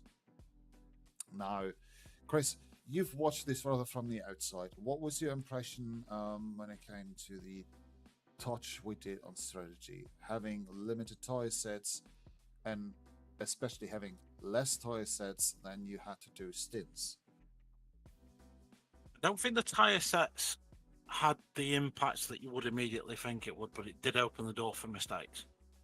So when you're coming in to do your pit stop, you've got to select a tire set, and if people got that wrong, and I know some people did, and it meant that some people had to do one sort of stint where they dragged the tires a little bit further than they really wanted to do it. Yeah, it opened the door for that strategy, of course it did, but it also opened it for making errors. And there wasn't a lot of wiggle room to recover the time that you would have made from making that sort of mistake. And I think the reason why we saw the solo drivers do so well, probably because of that. In future races, we're probably not going to have the same, because they're a little bit longer, the tracks are a little bit more complex. Barcelona, everyone knows Barcelona. Kota is a lot more difficult to do solo because it's much more technical. You've got to think about it a little bit more, and there's a lot more to, I want to say, go wrong as far as drive-throughs and stuff like that go. A really good race to watch, though. I thoroughly enjoyed doing the commentary on it with Stephen. You know, you've got a driver like Dean. I think Dean, I've heard a rumor that he's selling his sim kit, so I don't know what's happening with Mr. Notcher from South Africa, whether he is competing in future rounds. But then you've got like Christoph and Darius pairing up. They were really good in the Nissan GTR. The Pattersons, PWSR, another South African group, they were really good as well. The door's open, ladies and gents, for future race winners at the Kota race that's coming up. And there's only 4 races in the championship, so it's not a big investment. And if you're looking to get some track time under your belt, get some team cohesion under your belt, just have some races with the boys.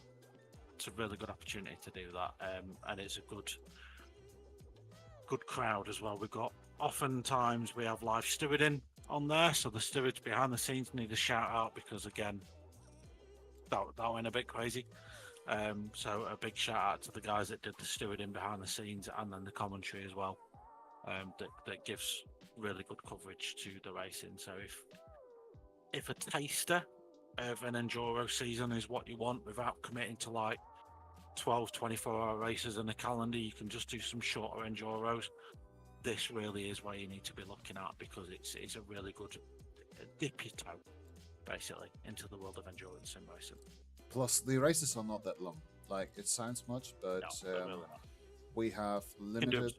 We've limited the stint timers for a certain reason.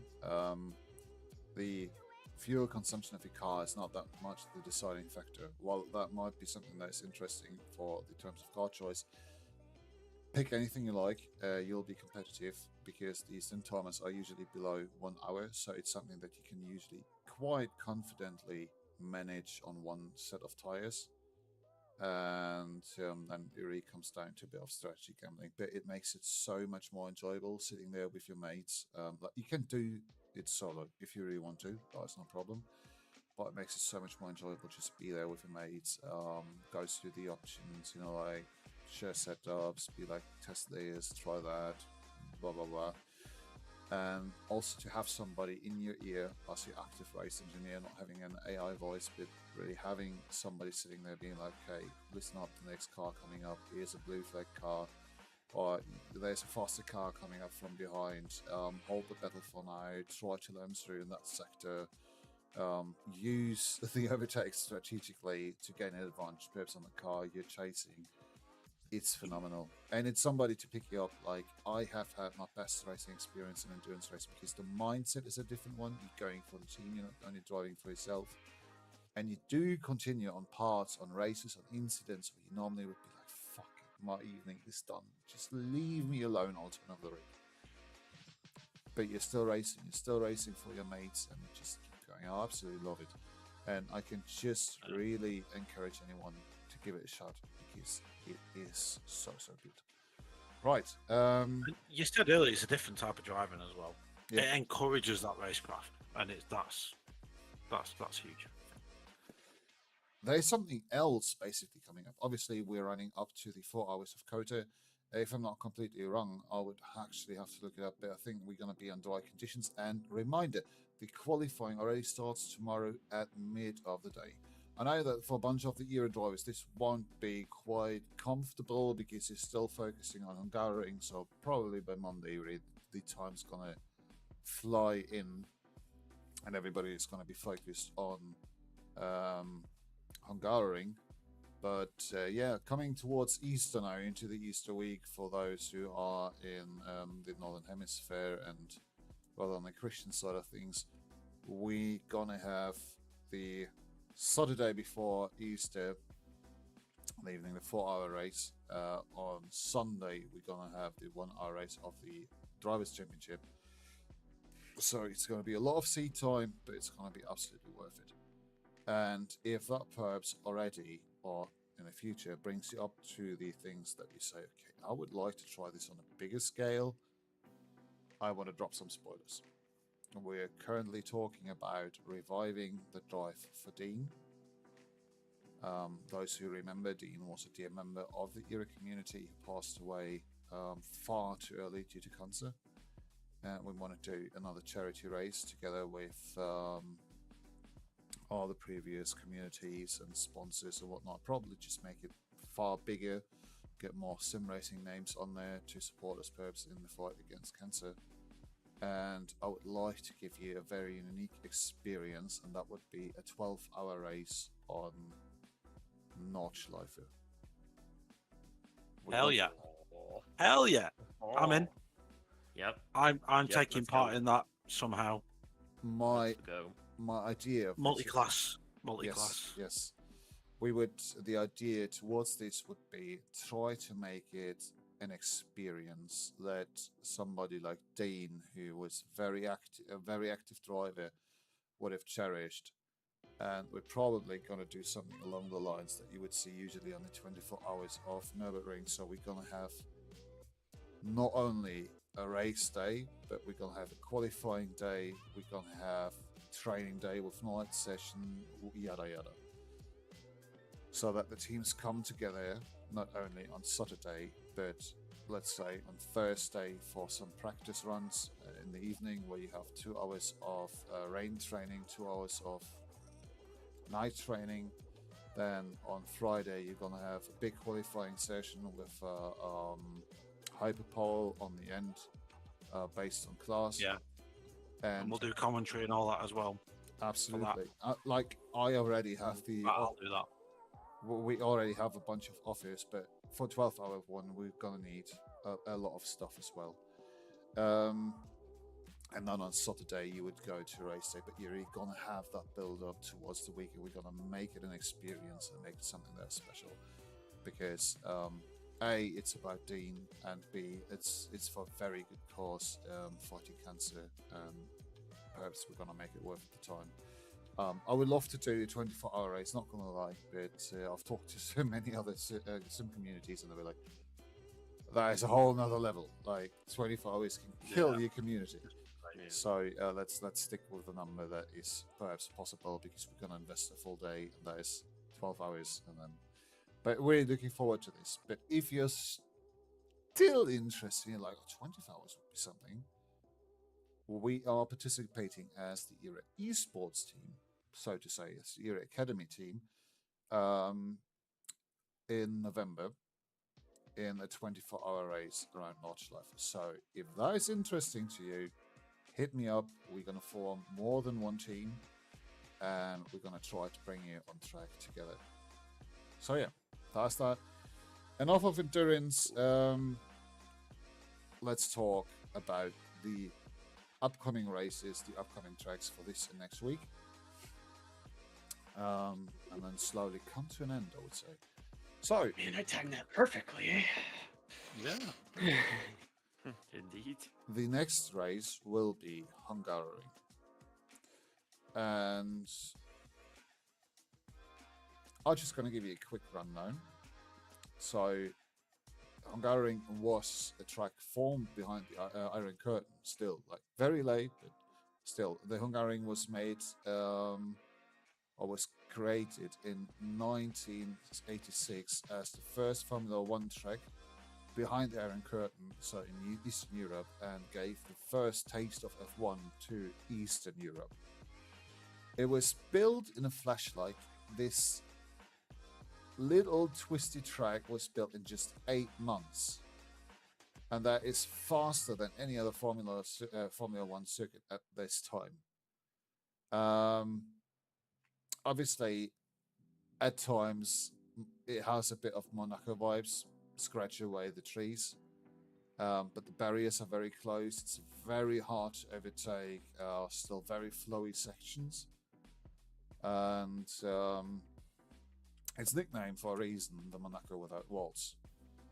We've got epic moments with galore, meaning from Mansell's wild win in the 12s running in 89 to Alonso's defensive masterclass driving 2021. Nobody's ever going to forget that season. Well, that was massive. It has it all when it comes to weather. It can be hard, dusty. It's generally a tricky track to drive, and then usually weather adds on top. It's certainly a fan magnet, not only for Hungarians, but a lot of European countries just go there to have, like, a good view on Formula One. There are a bunch of very famous F1 drivers, for example, that have taken their first pole there. Namely Alonso, Button, Ocon, Piastri made their maiden wins. And it's a staying power because it has been FI licensed and locked into the calendar for F1 until 2032. It's not making that much of an impression when it comes to WEC or the ELMS or whatnot, but in F1 it's a very big name, and I think even in the GT World Challenge. Right, and with that being said, thoughts on Hungarian. We've heard from Chris already, but I would like to hear the thoughts from Jones, because he is the new one on this chat, and he's new to the track.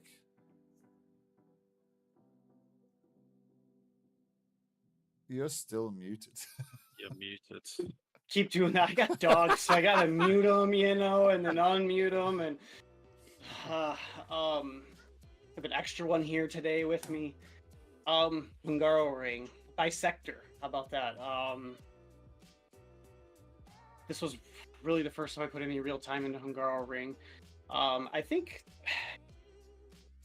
Sector 2 is obviously where a lot of time difference is made or made up. With how you take the chicanes and just the fast turns of Sector 2. But I think where I've found the most surprise is how different people are taking the final turn and getting speed out of that final turn, whether it be for qualifying and balancing that for your qualifying lap or for running the race. And I still don't feel like I have that turn right, is why that comes to mind. It's just that final turn. There's just so many different ways to take it. And it's just an overall vibe of the track is it's very flowy. Being a new driver, I would probably say over dependent on like visual breaking points and stuff like that, like scenery or lines or whatever it may be. But with Hungaro Ring, that's not the case for at least half of the corners, right? It just depends on how you came out of the corner before. It's going to determine how you're taking this one, and that makes it a little bit tough, I think, but it's fun. It's definitely fun because of that flow. You really get into a rhythm with it. I feel like put some music on and you can really flow with it. Okay, Dennis, what are your thoughts towards Hungary? For me, it's a hit or miss. I've raced properly on Hungary twice. One, and both of which, one was a good race, the second race wasn't. It's hard for me. It's hard because I had my good and bad on the track both times.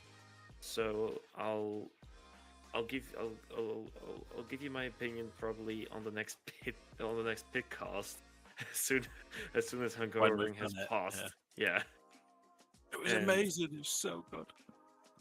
Yeah, so good that I've finished P1 overall. Yeah, that's definitely gonna happen.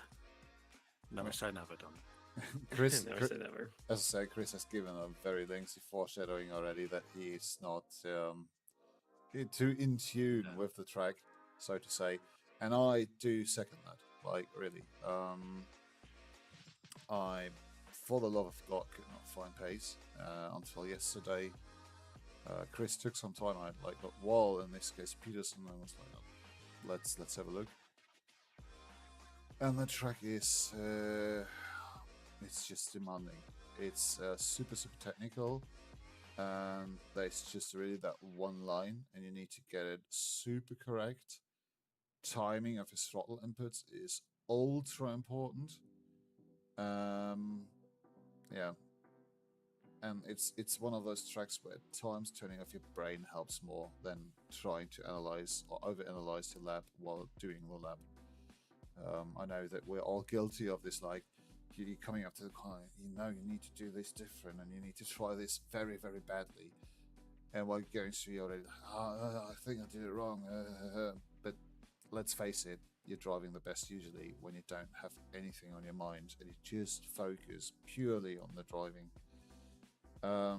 Like that, there should be no very active thinking process about what is going on.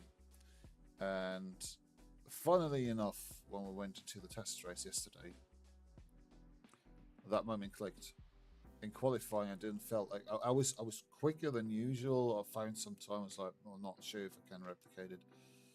But ended up far more up than I initially thought. And the race I found new quickest pace, like low 44s on a constant, where I could not break into the below 45s previously in training. It didn't make sense, but for anyone perhaps struggling with the track, turn on the AI, go into an offline race, just fucking follow. You'll perhaps find some time or grab a mate and follow them. It makes a hell of a difference. Right, now I would like to hear a take when it comes to what is the most important corner of this track that a driver needs to get right. Let's start with Jones.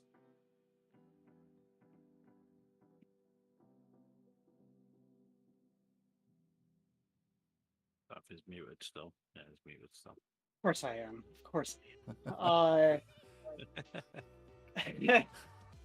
Honestly, let's see. Probably for me, I know the biggest variance that if I get it right, it sets up it is coming out of 2 and setting up my turn 3 into that straight. It seems that kind of sets up my lap, whether I know and whether I'm chasing or not chasing my lap time from that. And I can usually tell by how I took 2 into 3 and into that flow and spit out. And if you take 2 wrong and you got to let off the gas even a little bit going into 3, you're losing too much time. So that's probably the biggest for me, is just making sure I hit 2 right so that I set 3 up properly for the straight. Chris, what would you say? What corner? Although I do completely agree with that, I think for a different reason, turn, I think it's 6, the over the curb before the long right-hander. Not because it's technically difficult, not because it's going to be a race decider, but because the consequences of getting that wrong are drive-throughs. Most people will get track limits through that corner. So am I wrong? Really got to get that one back. Am I wrong in my head? But isn't turn 6 the entry into the chicane? It depends how you 7, 8, classify 9, turn 2. Yeah. So turn 2 is the kink as you go down to turn 3, which is the 90-degree. Yes. Okay, sorry, 180 degree. Turn 3. Turn 4 is the kink right. Then some track maps, because I looked at this just as you started talking, some track maps list. There's a little kink right before you go left as turn 5. Wikipedia says it's turn 4, so it's so confusing.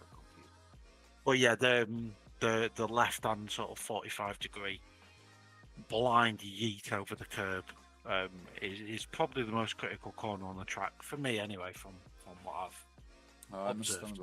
Understandable. You've got the issue of track limits. You've got the amount of pace that you need to carry through. It's one of those trusted corners where you really need to believe in your aerodynamics. Build yourself up to it as you're pulling up to it. You're amped up to it as you. Yeah, 100%. Dennis, what would you say? What corner needs to be taken right? Just so I'm double checking, just so I don't say the exact same quote that Chris said. Chris, you're talking about it's that long right-hander, and then is that chicane, right? That's your corner that you were talking about. No, my corner's the one before that. Before that, so it's the going into the right-hander. That's it, mate. Yeah. Like that area where Verstappen crashed. That's it. Yeah, the bit where that guy got that spring stuck in his helmet and knocked it out, that bit. Yeah. Can't remember who that driver was now. It was Massa. Was it Massa? Yeah. It was off Raikkonen's car? That was off Button's car from Braun GP. Yeah. Felipe Massa. Rubens Barrichello. Yeah. I actually have the exact same corner that Chris just mentioned. However, I also have after the right-hander, it's that little bump area, because you can also cut it a lot, but if you do it wrong, then it's an instant warning. So I feel and I know this because it happened to me before. So I think people may get a little bit too overconfident in cutting that bit, and it will actually get a lot of penalties. Do you mean the chicane? The chicane, right? You're talking about the sausage curbs on 6 and the chicane 6 and 7, right? Correct. Okay. You pretty much put your right tire. You put your right tire on the curb, and then you pretty much jump the other one. Yeah, if you miss it by an inch, you're sideways. Yeah. That's where I think people are gonna get too comfortable in trying to cut it as much as possible, and then just get warnings and penalties. Leap of faith, mate. Yeah. Although I did some science, and I learned you can do special things at that. You achieved science, I believe is how you phrased it. I mean, it didn't go well, but I did achieve science, so there's that. Thank you for your service, sir. Yeah. You can do things once there, and that's it. Yeah. Well, is that where a lot of people got their drive-throughs? I noticed on race 2 on the sprint, there were a lot of drive-throughs on race 2. Is that where they were coming out of? In terms of drive-throughs, you have turn 5, as Chris said. Then you've got the corner after, which is turn 6, because if the exit, you need to push wide, and it's easy to get a track out there. You've got the chicane, and then you've got this flowing S's, and at the end of the S's, you have a wide exit where people tend to get track cuts, and after that, you have this You've got the 90 degrees right, where you can get the track cut from running to right there. Like, it's so easy to get drives through on this track, and not getting one will be decisive probably. For me personally, I think that the last corner is the deciding one, because it sets you up for the straight, and it will decide for a lot of cars that just don't have the top end speed. Guilty as a Lamborghini driver, obviously. If you can be overtaken or not. Like 80% of the corners you can be shit at. You can still defend your position just by positioning yourself properly, blocking off the apex, all that good stuff. But if you exit out of the last corner, there is a lot of throttle not modulation even, but progressive throttle application.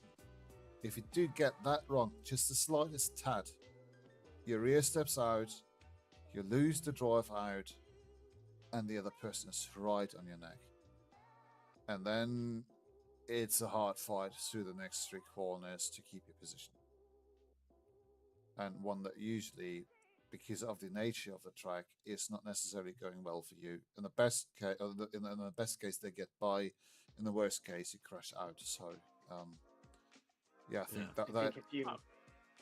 I mean, any corner before a long straight. You're going to find 3 different ways to take that corner if you pick 3 drivers at random, Yeah, well, speaking of this, I mean, there are 2 approaches to this. You have the middle engine approach.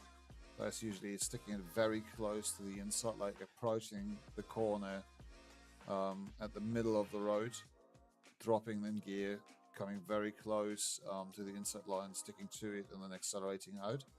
The second one is the more mid-engine approach, where you do a deep dive into the corner, V-shaped line, and then early acceleration out. Yeah, right. Then again, we've spoken about the corner, but what would you say is the most important tip, or the thing that you need to get right for Hungaroring that can make a difference? Let's start with Dennis. Come to me last, I'm going toilet.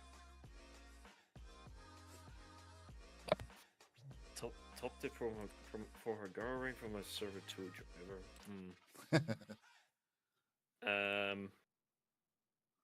Turn 1 is flat.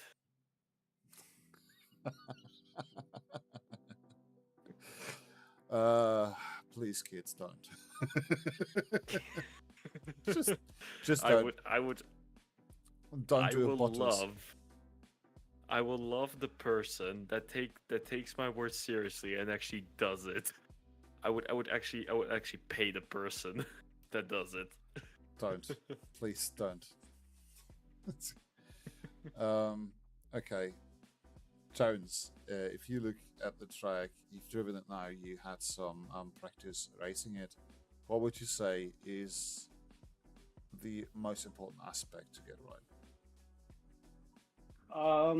say it again, the flow. I mean, I think we touched on it before. You did it again after I said it. I put this is one of the tracks that I'll put music on and just distract myself. I think that's huge. Staying out of your own head on this track because clean laps seem to be hard to come by for most people.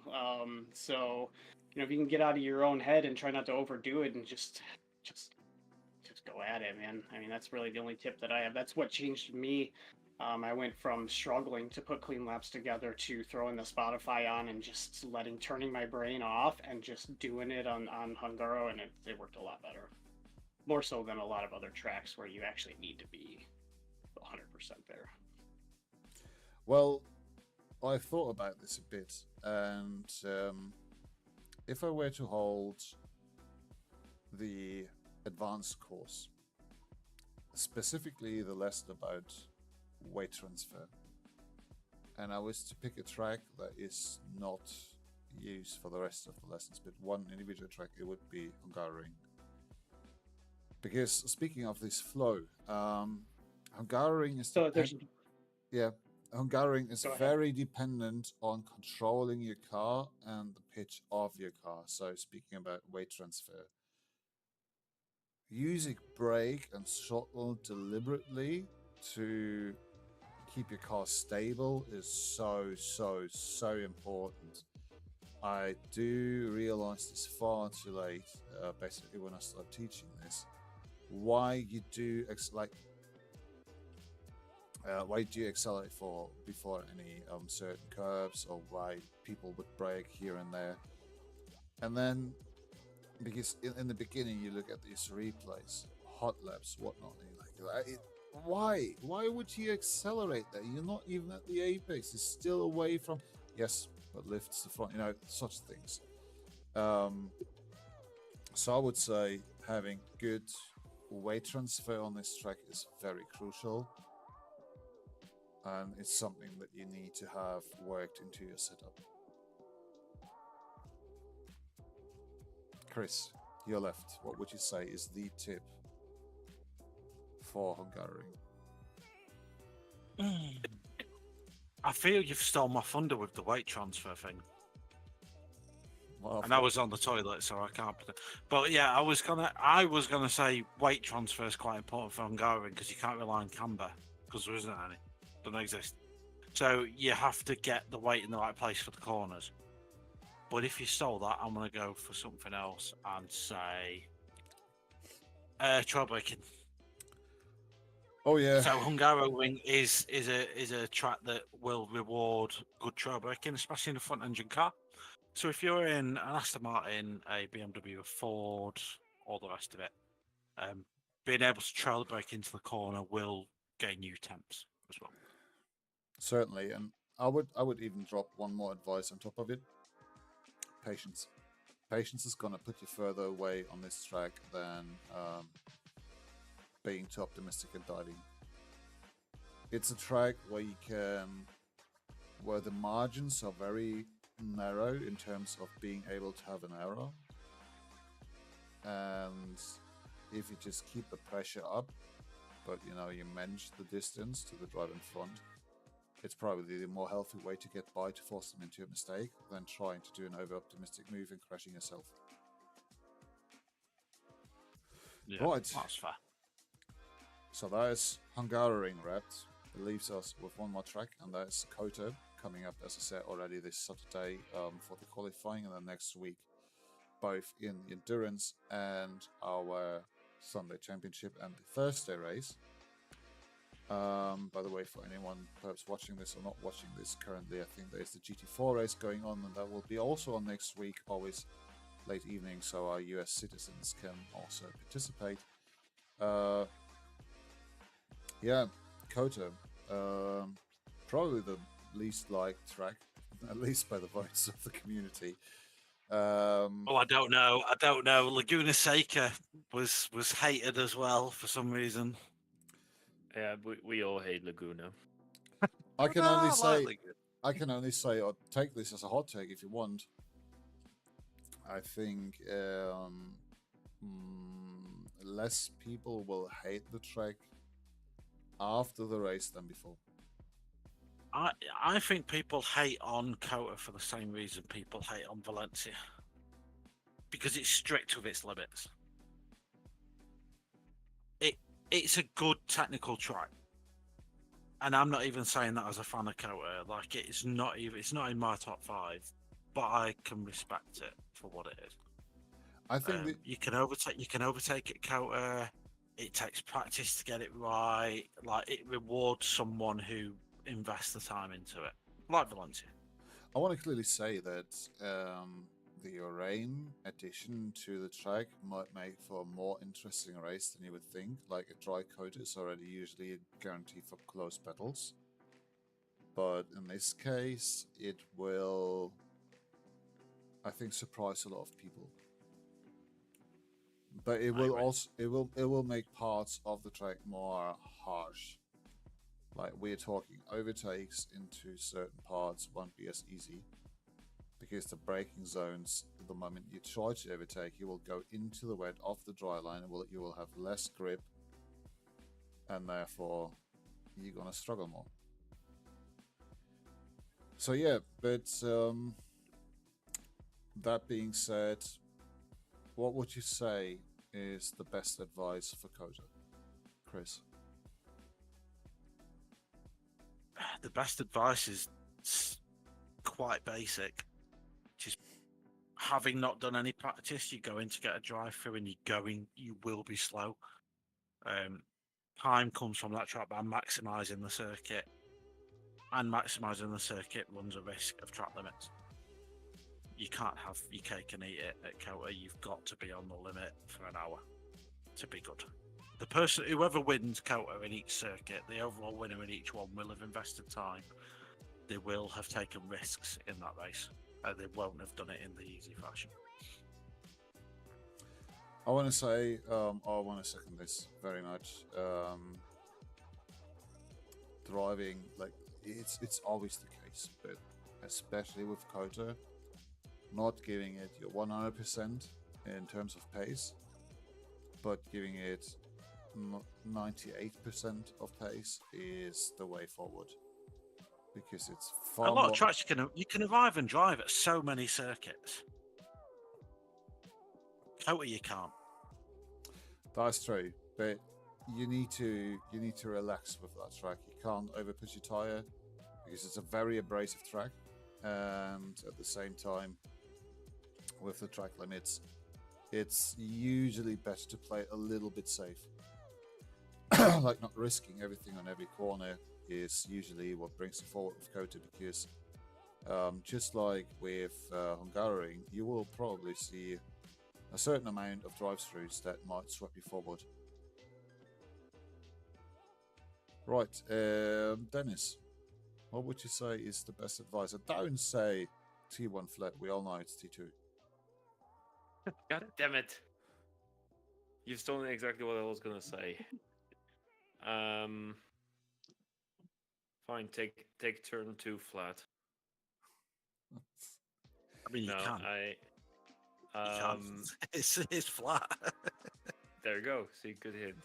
I don't know. Like, I can't really give many tips because I don't like the track. Okay. I really don't like the track. Well, honestly, appreciated at this point.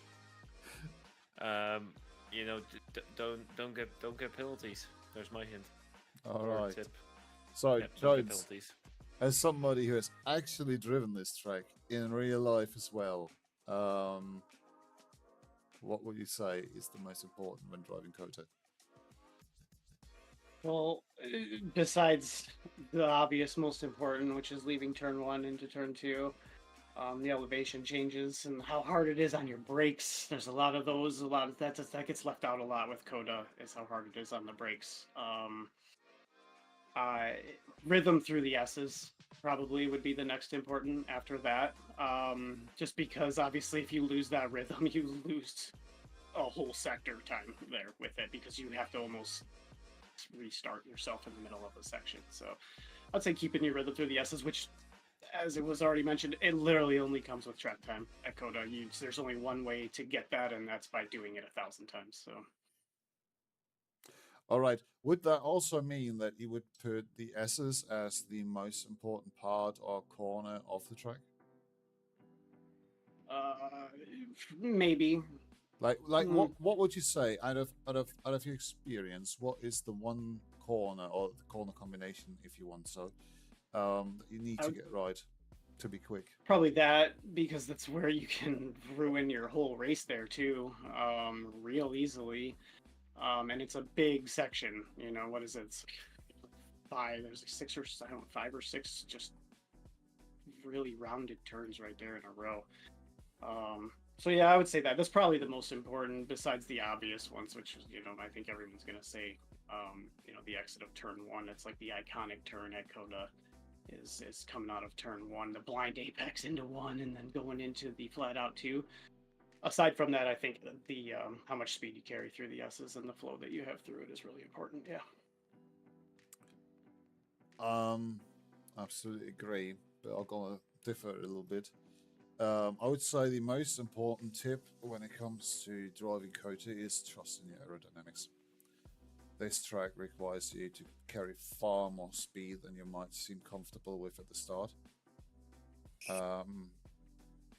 And when it comes to the corner, I do agree that the S's have a huge significance in terms of lap time. But to get the S's right, I would say that should be turn 1, 2, 3. Turn 3 is the beginning of the S's. You need to have that one right, because it defines the positioning and sets up your weight transfer into the S's.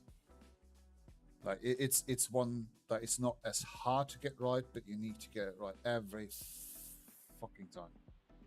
It's not easy. To take it too fast. Right, Chris, what would you say? So I'm gonna go a little bit different. I'm gonna say exit of turn 10, because it's sort of that blind little kick over the crest. But then exit of 11 onto the straight. It is one of the longest straights you'll hit in ACC, deleting Paul Ricard. A lot of overtakes can happen down into turn 12 at the very end of it. In fact, most overtakes at Kota happen down at the end of the straight. Yeah. So getting a really good exit out of turn, I'm sure it's turn 11, it's like the hairpin onto it. That's probably the bit that you need to practice. You need to practice coming onto it, because you can easily go too wide and invalidate your lap, and there's a lot of time to be gained in that part of the track as well. And then coming off of turn 11, maximising that, and also learning how to do it when you're defending and attacking, because the line is very different when you're defending versus attacking as well. All right, there you have it. I would still have some track trivia, but let's face it, Kota has its own allure. We're talking a Tilke track in the end, something that is super technical. No corner equals the other, and as rightfully said already, it just takes a lot of learning time, and there's no replacement for track time. So yeah, there we have it. I think that is pretty much the end of our pitcast for tonight. It's been a rather lengthy one, but I'm very happy that we covered so many different topics. So yeah, leaving the listeners now, the people who perhaps watch it back, with the last question, so to say. Chris, what are the things that you hope for when we're looking into or going into season 14?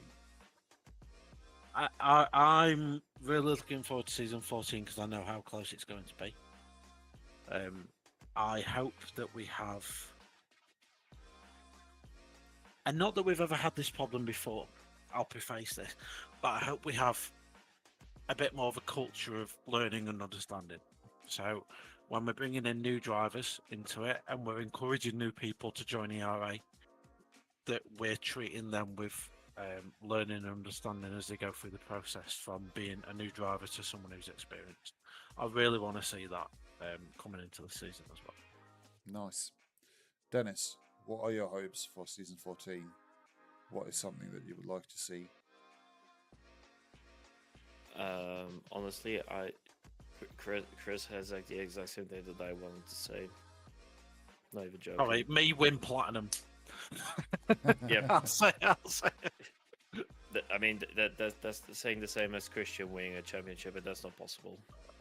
Yeah, I'd like to this season. Would be nice. Would be really nice.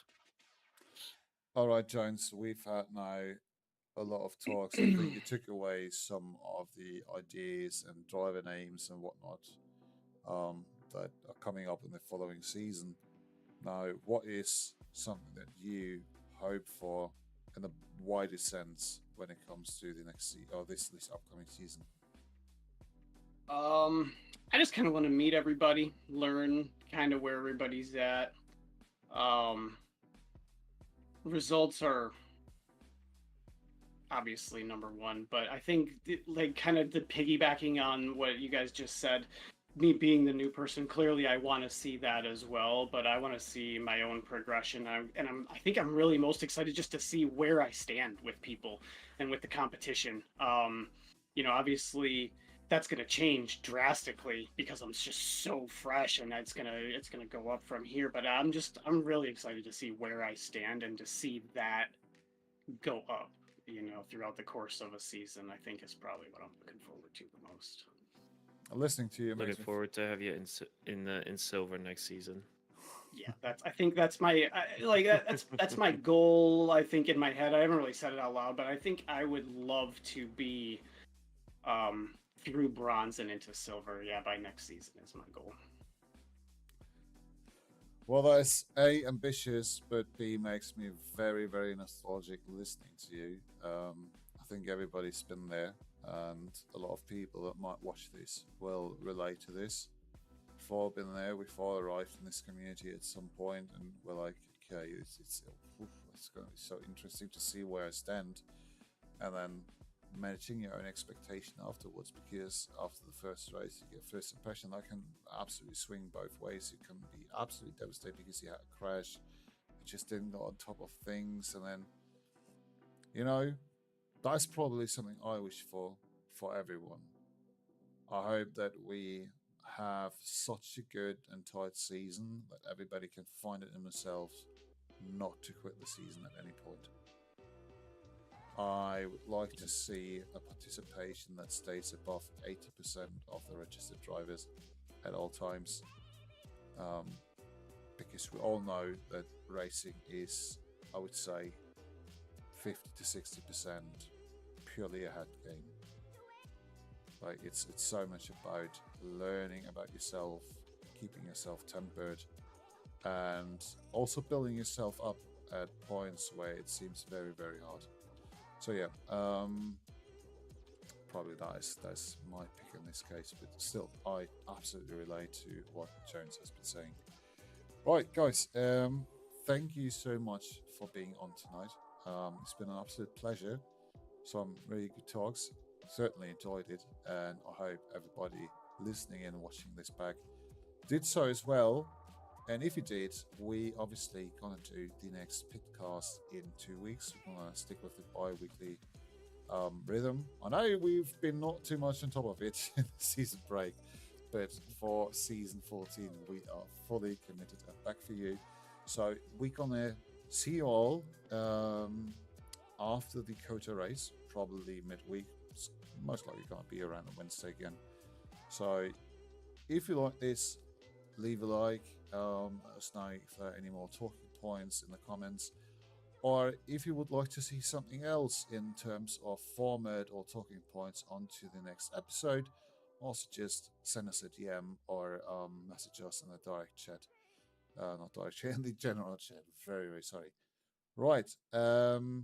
So yeah, I wish everybody a really nice day. Once again, thanks to all of you, Chris, Dennis, Jones. It was nice having you.